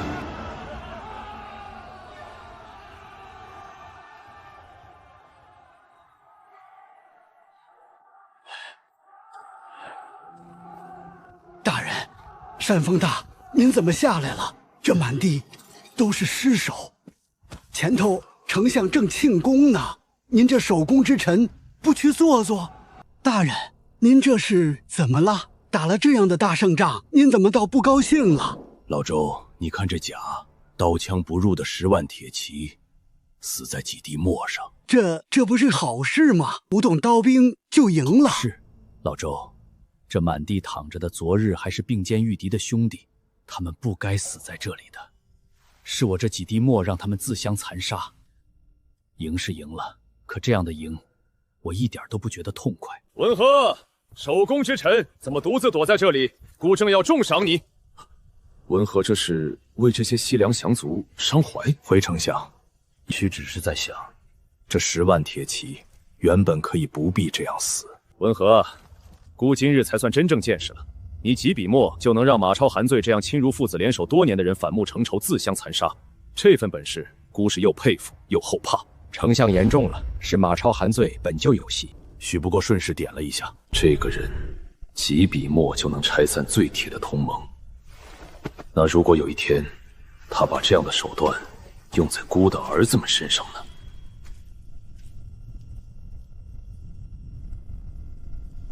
恭贺魏公！魏公扫平北方，功盖寰宇，当受此爵。众卿平身。孤半生征战，如今北方总算定了，只是孤也老了，这偌大的基业总要有人接下去。子桓、子建，你二人都是孤的好儿子，孤100年之后，这大魏的担子，你们说谁挑得起？父亲春秋鼎盛，何出此言？尔等只愿父亲长命百岁，永镇社稷。这担子，尔等不敢想，也不该想。父亲，儿倒以为大丈夫生于乱世，当为社稷分忧。父亲若有差遣，儿万死不辞。至于这担子谁挑，儿只求能替父亲做点实事。公子，如今满朝才俊太半归心，魏公素来偏爱公子的才华，这楚魏，公子只要再显几分锋芒，便是10拿9稳。德祖言重了，父亲立谁自有主张，我只管做好自己，问心无愧便是。公子光风霁月，自然问心无愧。可这楚魏之争，从来不是比谁问心无愧，是比谁更让魏公放心。这些便交给修来替公子谋划。公子，曹植那边声势浩大，魏公又偏爱奇才，长此以往，恐怕我等该早做打算。打算怎么打算？论才华我不如子建，论父亲的偏爱我更不如他。你说我这条路到底该怎么走？大人，如今朝里都在传说楚魏之争已经到了明面上，两位公子各有党羽，这潭水可比渭南还深。岂止是深，渭南的水里淹死的是别人，这邺城的水里淹死的可能是自己。自己？大人您又没参与战队，怎会？老周，你记住，夺嫡这局比任何战场都凶险。战场上输了是死一个人，夺嫡里站错一次队是死一族。曹丕、曹植将来只有一个能坐上那个位子，到时候另一边站过队的人，所以最聪明的走法是谁也不站。可这满朝上下又有几个人忍得住不站？今日群贤毕至，孤要考考你们。子建，就以这殿前的景致为题，你能成诗吗？儿试试。好一个远比历城，这大量曹好，不愧是孤的儿子，子建之才，冠绝当世。近日边关有报，孤欲发兵，又恐粮草不济，诸位以为如何？以修愚见，魏公此问亦不在发不发兵，而在何时发。眼下秋收在至，正宜屯粮，待开春粮足在挥师北上，方是万全。魏公心中想必早有此意了。德祖大才，总能知孤心意。子建有你辅佐，是他的福气。能为公子为魏公效力，是修的荣幸。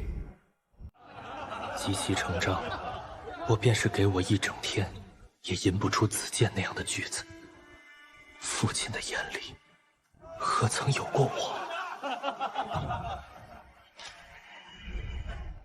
公子，今日宴上，曹植风头太盛，魏公的偏爱，满朝都看在眼里。这样下去，恐怕……不是。你说，满朝这么多聪明人，为什么偏偏有一个人从头到尾一句话都没说？公子说的是谁？太尉贾诩。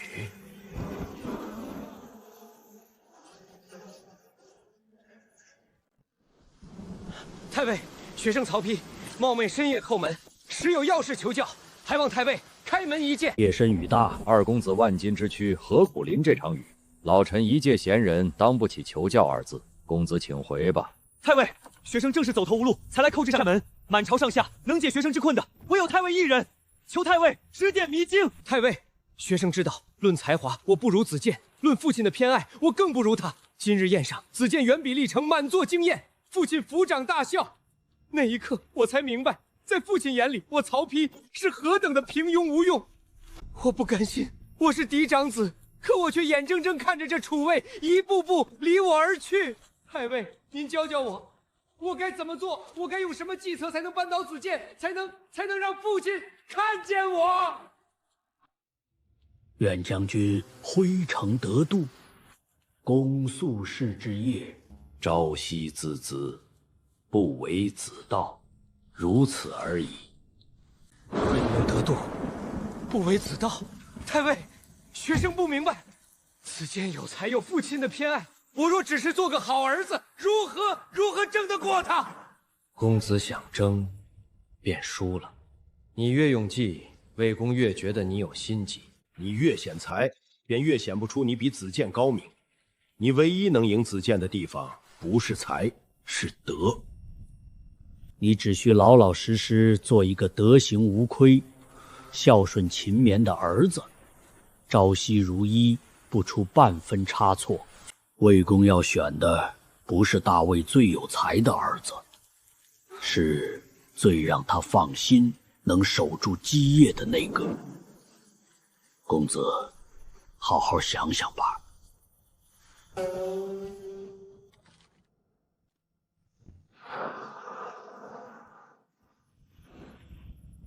故此番出征，少则数月，多则经年。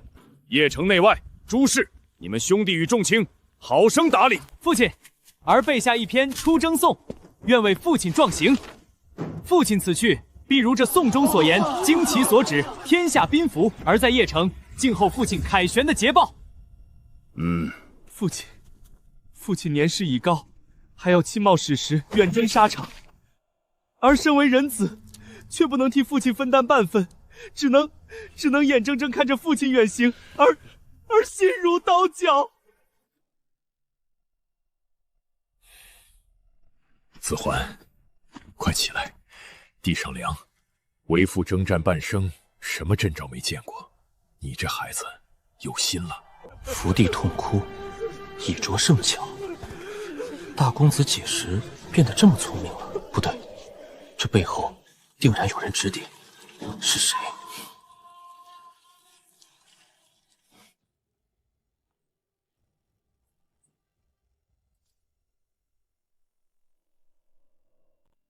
查了这么多天，大公子身边来往的不过吴志等寥寥数人，皆是些平庸之辈，出不了这样的主意。你怀疑的那个人到底是谁？正因为查不出，才更可疑。曹丕城门那一哭，以拙胜巧，4两拨千斤，这是能沉住气、算准人心的高手才使得出的手笔。吴志那几个没这个道行。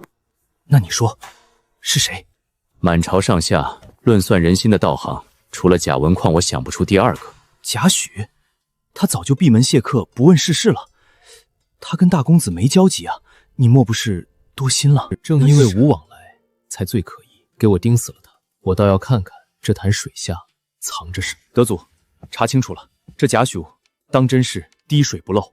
其一，他不结党；满朝文武，他不与任何一派私下来往，连宴请都推。其二，他不收礼，各方送去的厚礼一概原封退回，分文不取。婚姻呢？再谨慎也总要为儿女谋划。他的儿女与哪家权贵联姻？这正是最邪门的地方。他结的亲家全是些门第梯微的平民百姓，没有一门攀附权贵。他平日在家都做些什么？见什么人？一下朝立刻回府闭门谢客，据说就在自家院里侍弄些花草。这个人根本就没有破绽啊！不结党，不收礼，不攀附，不露风。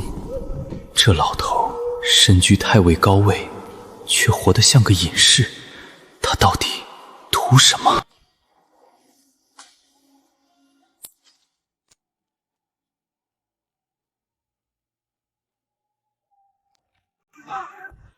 大人，如今满朝上下都在为2位公子的事儿忙得脚不沾地。您身居太尉高位，门生故事遍天下，若肯出面振臂一呼，何愁将来没有从龙之功？可您连一个盟友都不肯结，整日只在这院里捡花，老奴愚钝，实在想不明白，您这是图什么呀？老周啊，你以为我不肯结盟是清高？不是，是不敢。不敢？您位极人臣有什么不敢的？你想想，当年渭南马超韩建那么铁的盟，我急破墨就拆了，满朝的人都看见了。你说主公会不会也这么想我？一个能拆散别人同盟的人，会不会也在悄悄结自己的同盟？可是大人，您这样处处收敛，事事退让，把自己活得像个透明人，值得吗？老周，你跟了我半辈子，我问你，这满朝争得你死我活的人，家里有几个能睡个安稳觉？我不结党，将来无论谁登基，我那几个成器的儿子都会被当成先帝余党清算。我不收礼，就没有人能拿着我的把柄来要挟贾家。我把女儿嫁给平民，贾家就不会卷进任何一家权贵的倾覆里。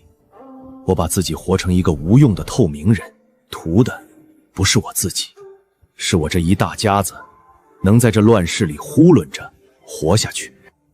只是我把自己修得这样干净，这样毫无破绽。可你知道吗？我没有破绽，就是我最大的破绽。公子，魏公远征在外，必会来信拷问军政。休以揣摩魏公心意，预先拟好了10余条答教。魏公心信中若问及，公子只需照着这些回答，必能字字说到魏公心坎里。德祖，这样好吗？父亲拷问，本是要看我自己的见识，事事都照你的答。若被父亲察觉，岂不弄巧成拙？公子多虑了，休揣摩魏官的心思，10拿9稳，从无差错。夺嫡如逆水行舟，不进则退。曹丕那边不知在憋什么坏，公子此时万不能有妇人之仁。公子，曹植今日答魏公拷问，条条精准，深得魏公赞许。我们不能再一味藏拙，也该有所动作，否则……不，无知，你还是没懂。子建答得越精准，对我们越有利。公子此话怎讲？父亲要的是一个能独当一面的儿子，不是一个身边有高人代答的儿子。子建答得越漂亮越精准，父亲就越会想。这些话真是子建自己想的吗？我们什么都不必做，只需老老实实继续做我的孝子，让子建那边自己去精准。文和，孤在外征战，听闻子建近来大征的2条经颇见于。子桓呢，倒是没什么出彩的，只知道守着邺城尽些孝道。你怎么看这2个孩子？回魏公，立嗣乃国之大事，欲不敢妄言，亦只是想起袁本珠、刘景升、袁绍、刘表。文和，你提他们做什么？没什么，亦只是想起他们了。明鉴。魏公，这是直公子对您上一封拷问的答复，您看，又是条条精准，深合您意。太精准的，不像子建自己的见识。子建身边那个总能事事预知直姑心思的人，杨修。还姑密令，令子涵、子建各自出城，替姑去办一桩急事，限时办妥。诺。可这算什么考题？同时再传姑一道密令给各城门守将，无论哪位公子到，一律不许放行。姑倒要看看，一道过不去的城门，这2个孩子会怎么办呢？直公子恕罪，奉魏王密令，今日任何人不得出城，请公子回吧。本公子奉父亲之命，有急事出城，你竟敢拦？这可如何是好？公子，魏王命您出城办差，这是王命；守门一拦您，这是抗命。您奉的是魏王的命令，谁敢阻拦，便是抗旨。公子当机立断，斩了这抗命之人，强行出城，这才显出公子雷厉风行、当断则断的果决。魏王要的就是能成大事的果决。父亲王命在此，尔等抗命，阻我办差，便是抗旨。来人，斩了！提公子恕罪，奉魏王密令，今日不得出城，请公子回吧。父亲有令，不得出城。既是父亲的王命，守门将军奉命行事，何罪之有？是本公子不该让将军为难。父亲的差事要紧，可父亲的规矩更要紧。罢了，我这就回去向父亲复命，请父亲定夺。魏王，2位公子的表现已查明，直公子斩了西城门守侍，强行出城，办妥了差事，雷厉风行。毕公子在东城门被拦，便躬身退回，没有出城，回来向您复命请罪。魏王，还查到一事，直公子今日斩立出城之举，是随行的杨修在旁教唆的，而且直公子近来答您拷问的那些精准答犯，也全都是杨修预先拟好的答教。杨德昭，好得很。姑的儿子怎么答话，怎么办事，都是你教的。你替姑的儿子拿主意，你要替姑做这大魏的主啊！杨修此人才思敏捷，天下皆知。可姑总觉得此人恃才放纵，又是袁术的外甥，还总能窥破姑的心思。这样的人留在子建身边，你说是福是祸？魏王明鉴，养修之才确为世所罕见，只是过刚易折，恃才者往往难以善终。此人是否当留，全凭魏王设才。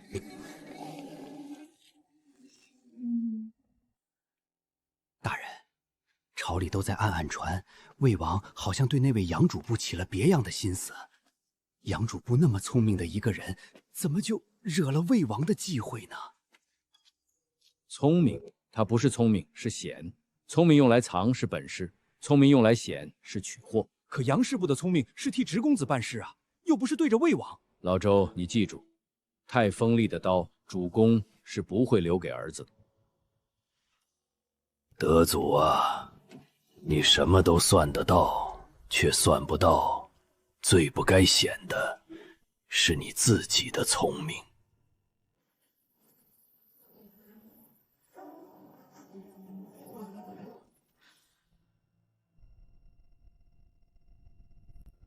仲康，你亲自带人去请太尉贾诩即刻入宫见姑，记住，不必客气。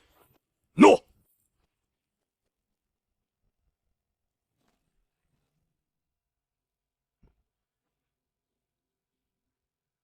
太尉，魏王请您即刻入宫。有劳仲康将军，老臣这就去。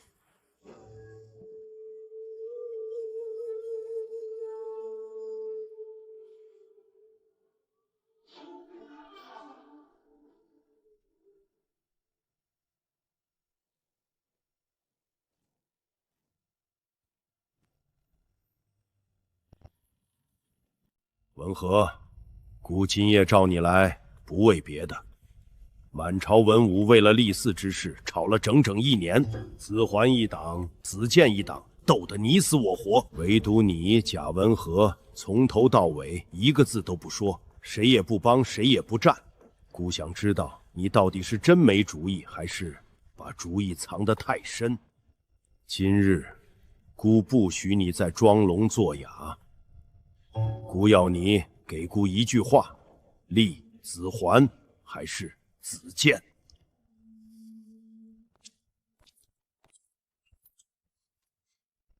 文和，孤再说一遍，今夜这店里只有你我，你说的每一个字，孤都记着。说错一个字，孤要你全家陪葬。文和，孤在等你回话。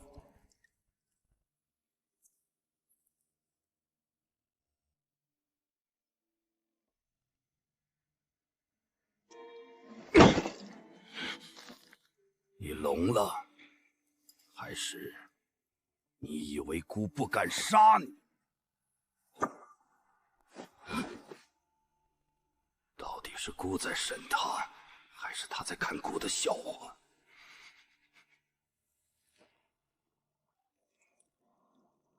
贾文和，你好大的胆子！你是要抗旨，还是要抗孤这把剑？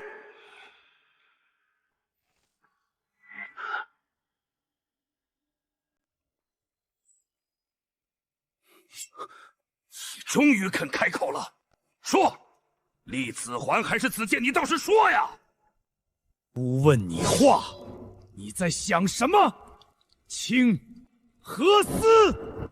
许在思，原本处刘景升父子也。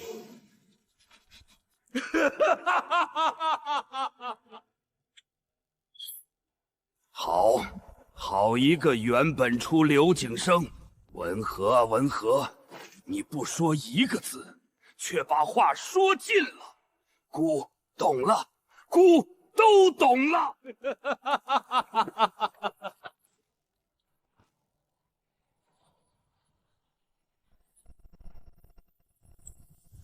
孤意已决，立子桓为魏世子，承嗣大统。主臣公当尽心辅佐，不得再有二心。儿臣谢父王，儿臣定当克勤克俭，不负父王重托。臣等恭贺世子。公子，我们输了，可我杨修不服。论文藩才公子出口成诗，论计谋修自问不输给任何人。我们步步都算在了前头，怎么会输给子桓那边？到底输在哪儿了？德祖，别说了，父王的心早就定了，我们从一开始就没赢过。子完身边能出这手定计定乾坤的会是谁？荀彧已死，难道是那个成天缩在府里装聋作哑的贾文和？不可能，那老头一年都说不上3句话，他能有这本事？德祖，慎言，越是看不透的人，越可怕。老爷，大喜啊！听说这回立世子，您在魏王面前可是立了天大的功劳。如今世子已定，那些原先看不起您的，一个个都得来给您赔笑脸喽。老爷，您该去世子府，去魏王宫，好好贺贺喜，露露脸了。贺什么喜？老周，你只看见宫，没看见宫后头跟着的是什么？立了世子，就要清算子建一党，这邺城往后有的是血要流。那老爷更该去露脸，撇清关系啊！关门，把府门关上。这从容的宫，露脸的容，咱们一样都不要。不去贺喜，不去征赏，不掺和清算，把那些腥风血雨都关在门外头。门内守着咱们一家老小，安安稳稳，比什么都强。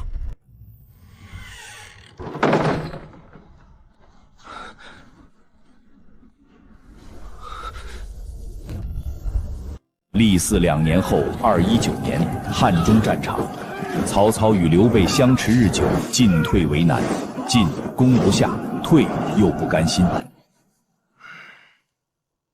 大王，今夜军中口令，请大王示下。鸡肋就用鸡肋吧。末将领命。收拾行装，准备归城。主簿，大军并无退兵之令，您怎么就命我们收拾行装了？你们不懂，鸡肋者，食之无肉，弃之有味。大王以鸡肋为令，是把汉中当作这鸡肋啊！他心里已经决定要退兵了，趁早收拾，免得临行慌乱。主簿，大王并未明令退兵，您这般煽动，若传扬开去，恐惹大王震怒啊！怕什么？我料是几时错过，大王的心思，满营也就我杨修看得透。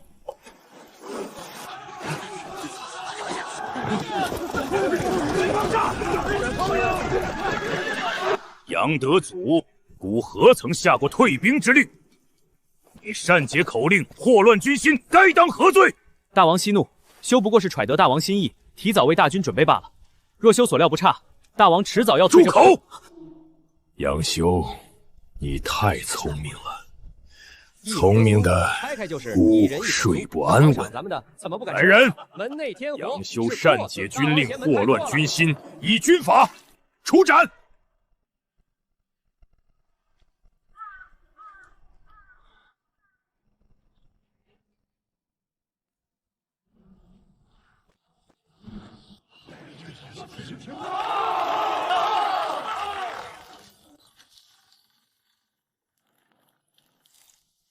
原来如此，杨德祖，你可还有话说？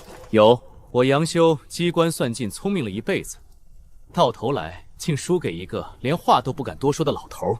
你们都以为我杨修是这世上最毒的谋士，错了。这天下真正的毒士从来不是我，是那个把自己藏得谁也看不见的贾文和。我输给他不冤。斩！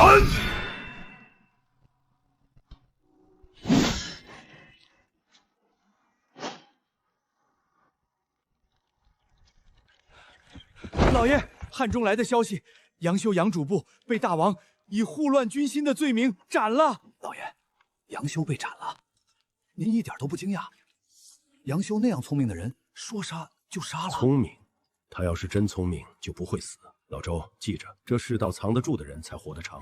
天冷了，把门关严实些。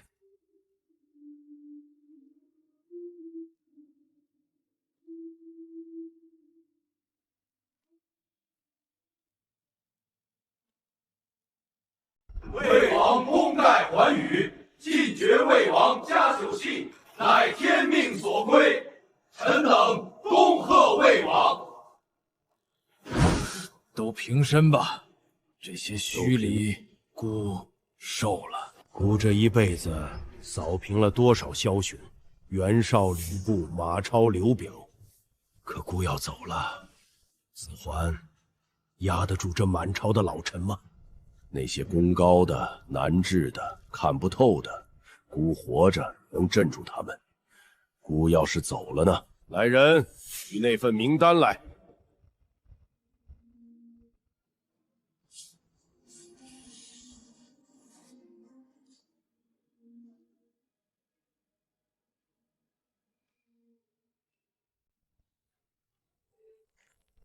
文和，姑大概是不行了。姑想问你一句心里话，姑这一辈子打下的这片江山，这泼天的富贵，你想要吗？大王，老臣年迈耳背的厉害，方才大王的话，老臣没听清啊！大王恕罪，恕罪。姑问你，这江山，这富贵，你想不想要？老臣只求大王龙体安康，能替大王再看几年门户，就知足了。旁的老臣听不清，也不敢想。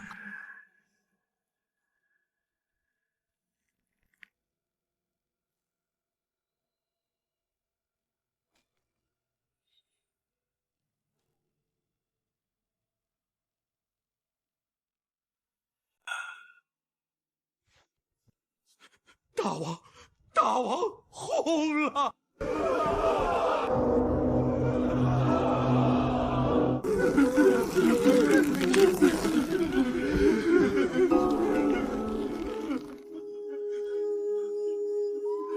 主公，嘘，熬到头了。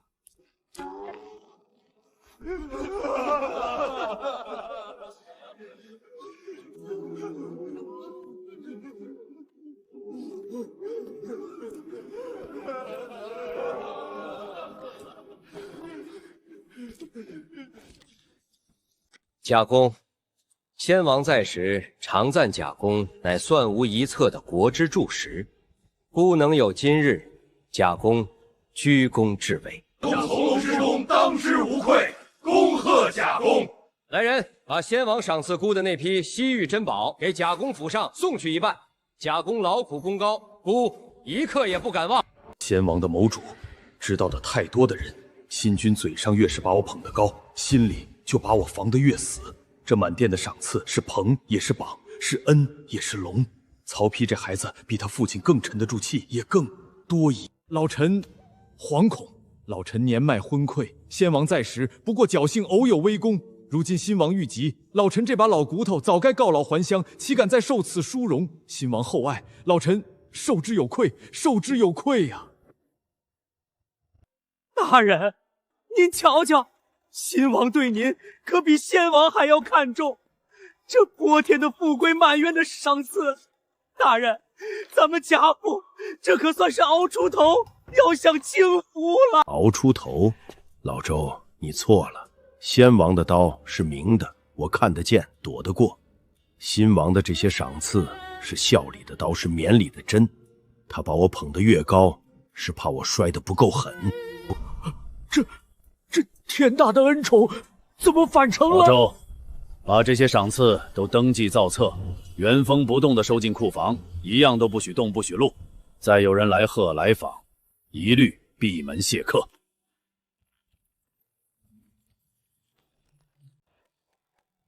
劳烦同传，河内司马懿深夜造访，来拜见太尉大人。这位大人，我家老爷早已歇下。无妨，我等的。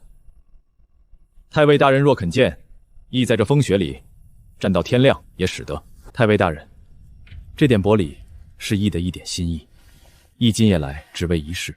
如今曹公新丧，新君继位，你我皆是外臣，又都手握财略。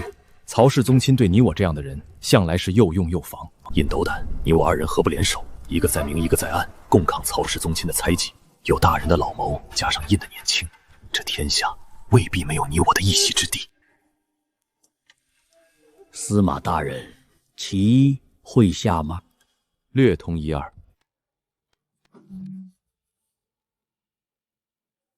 这一子，大人早在20步前就埋下了，已满盘算计，竟被大人一枚贤子锁死了。司马大人的棋太想赢了，太想赢的人杀气都在明处。那大人以为该当如何？不争一子一弟的输赢，才能活到终局。你我这样的人，活着比赢难得多。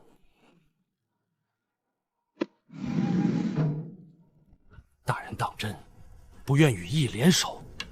这泼天的富贵，这乱世的一线生机，大人就不动心？老夫这一辈子没有门生，也没有朋友，门外雪大了，司马大人，该回去了。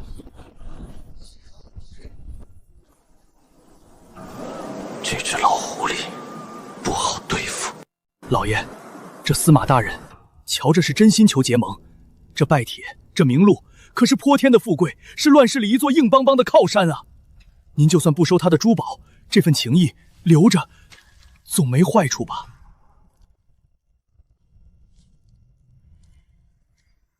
老爷，这可是泼天的富贵和靠山啊！您怎么说烧就烧了？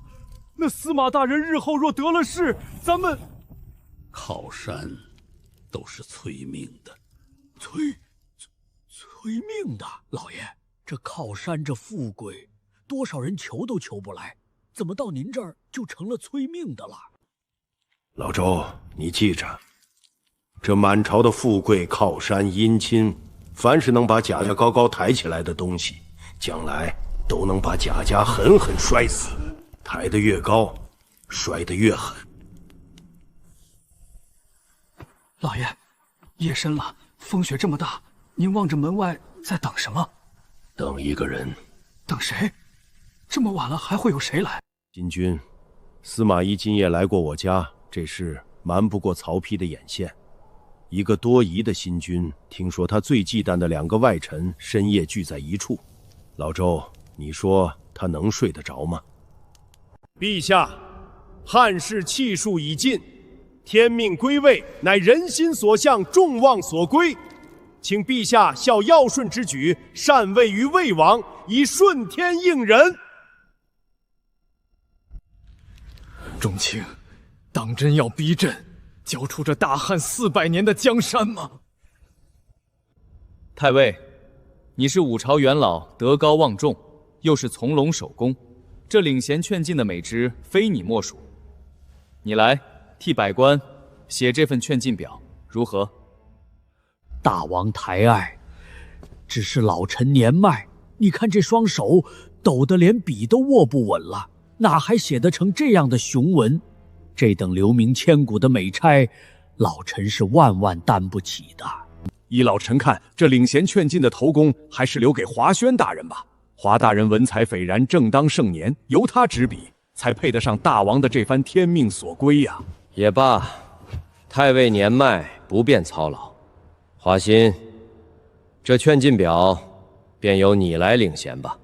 臣领旨，谢大王。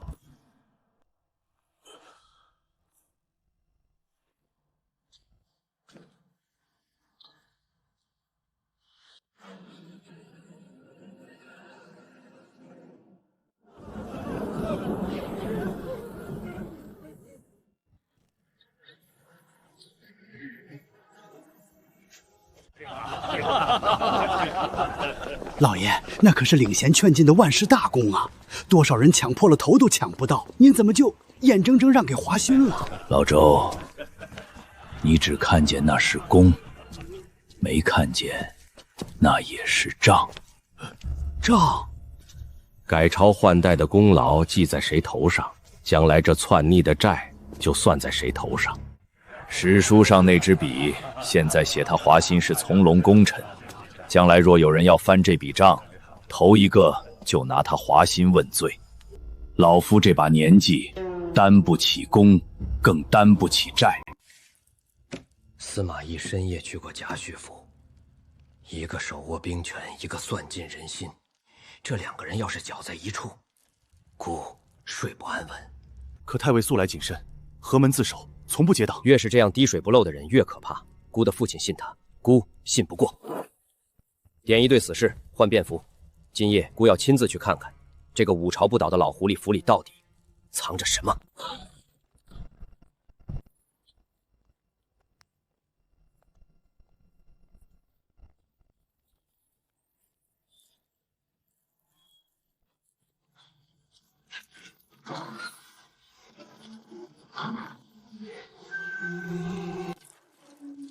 陛下，这不像当朝太尉的府邸，倒像是像什么？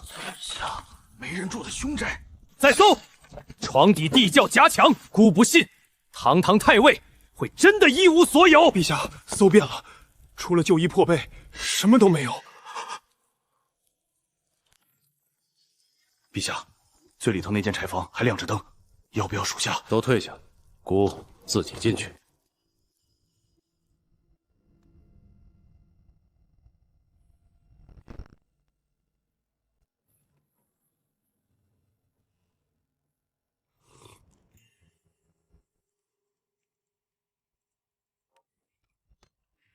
老臣不知陛下驾到，有失远迎。太尉，你官居一品，位极人臣，为何清苦至此？这些年，朝廷的俸禄、先王的赏赐，你都用到哪里去了？回陛下，俸禄赏赐，老臣都散了，散给了凉州旧部的孤儿寡母和府里的老仆。老臣一个将死之人，要那些身外之物做什么？老臣是降将出身。这双手当年在宛城沾过曹氏的血，老臣这条贱命能活到今天，全是先王和陛下的恩典。这条命只属于天子，老臣不敢享一分荣华。可满朝文武，谁不是高门大院，妻妾成群？偏你太尉活成这般模样，你就不怕旁人笑话？老臣不怕人笑，老臣只怕德不配位，招来祸事。老臣何德何能，敢与陛下的江山争一分荣华？太尉请起，是朕多心了。叶寒，太尉保重身子。大人，您堂堂一品太尉，何苦作践自己到这个地步啊？可陛下都亲自来搜了，这猜忌不是明摆着吗？他来搜是还没信，他走时把身上的球都给了老夫。从今夜起，他信了。能让一个多疑的君王亲手给你披上衣裳，这一局就赢了。老周，你要记住，在新君眼里，老夫越是穷，越是卑微，越是什么都没有，贾家才越安全。这碗清粥，喝的不是苦，喝的是全家的平安。陛下，孙权小儿盘踞江东，不服王化，臣愿为先锋，提兵踏平江东，为陛下成就一统之功。请陛下发兵伐吴。好，朕正有此意。太尉三朝元老历经战阵，此番伐吴，太尉以为如何？陛下容禀，吴蜀虽是小国，却有山川之险。孙权时虚时陆逊小兵机，据长江天堑而守。刘备据险，亦难促图。依老臣之见，当先修文德，安百姓，养精蓄锐，待其内变，再图江东，方是万全。此时轻动刀兵，只怕劳而无功。太尉是说朕打不赢？老臣不敢，老臣只是说天时未到，用兵之道，攻心为上，攻城为下。江东上下一心，正是不可轻取之时。陛下天威，孙权闻风必丧胆。太尉到底是老了，没了当年的锐气。太尉老成持重，朕知道了。可朕的江山不能总缩在别人的天堑后面。传旨，起3路大军，朕要亲征江东。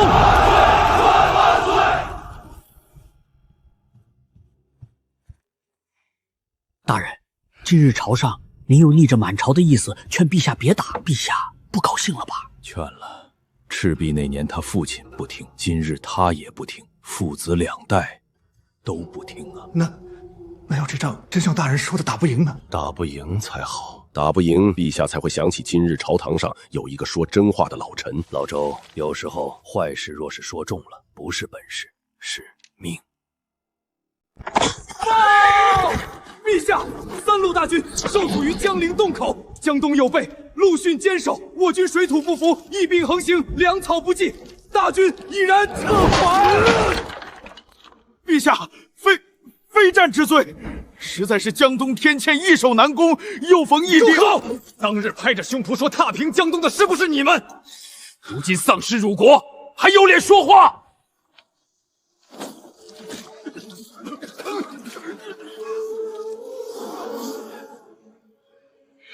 太尉，当日之言悔不当初。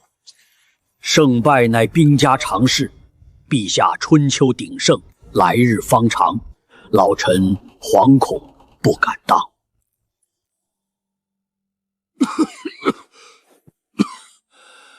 大人，您近日在朝上分明料重了，却半个字不提，奴才替您委屈。委屈，老周啊，能不鞠躬，能被人忘掉，是老夫修了一辈子的福气。你看这满朝料事如神的，能善终的有几个？可大人，您这身子都是这些年这么熬、这么装熬坏的呀！熬坏了身子，保住了满门。这笔账值。父亲，天大的喜事！陛下要把公主许配给孩儿，从今往后咱们贾家就是皇亲国戚了，光宗耀祖就在今日！恭喜大哥，贾家要飞黄腾达了！大人，大喜呀！这可是泼天的荣宠。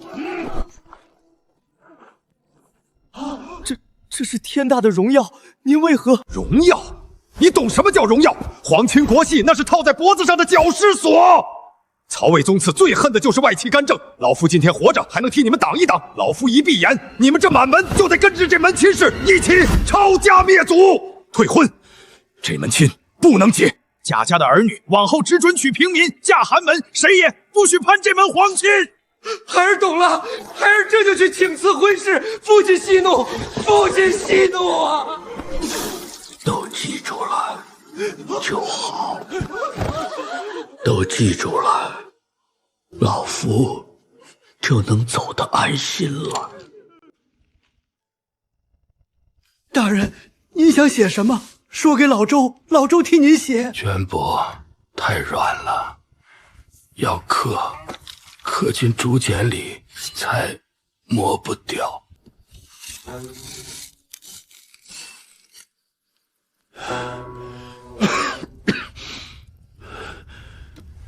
父亲一生奇谋，算尽天下，临终可有什么保命的妙计留给子孙？不争不显不出头。77岁的贾诩在自己的床上平静地走向生命的尽头。他是这片乱世里唯一历经5主、位列3公且得以善终的顶级谋士。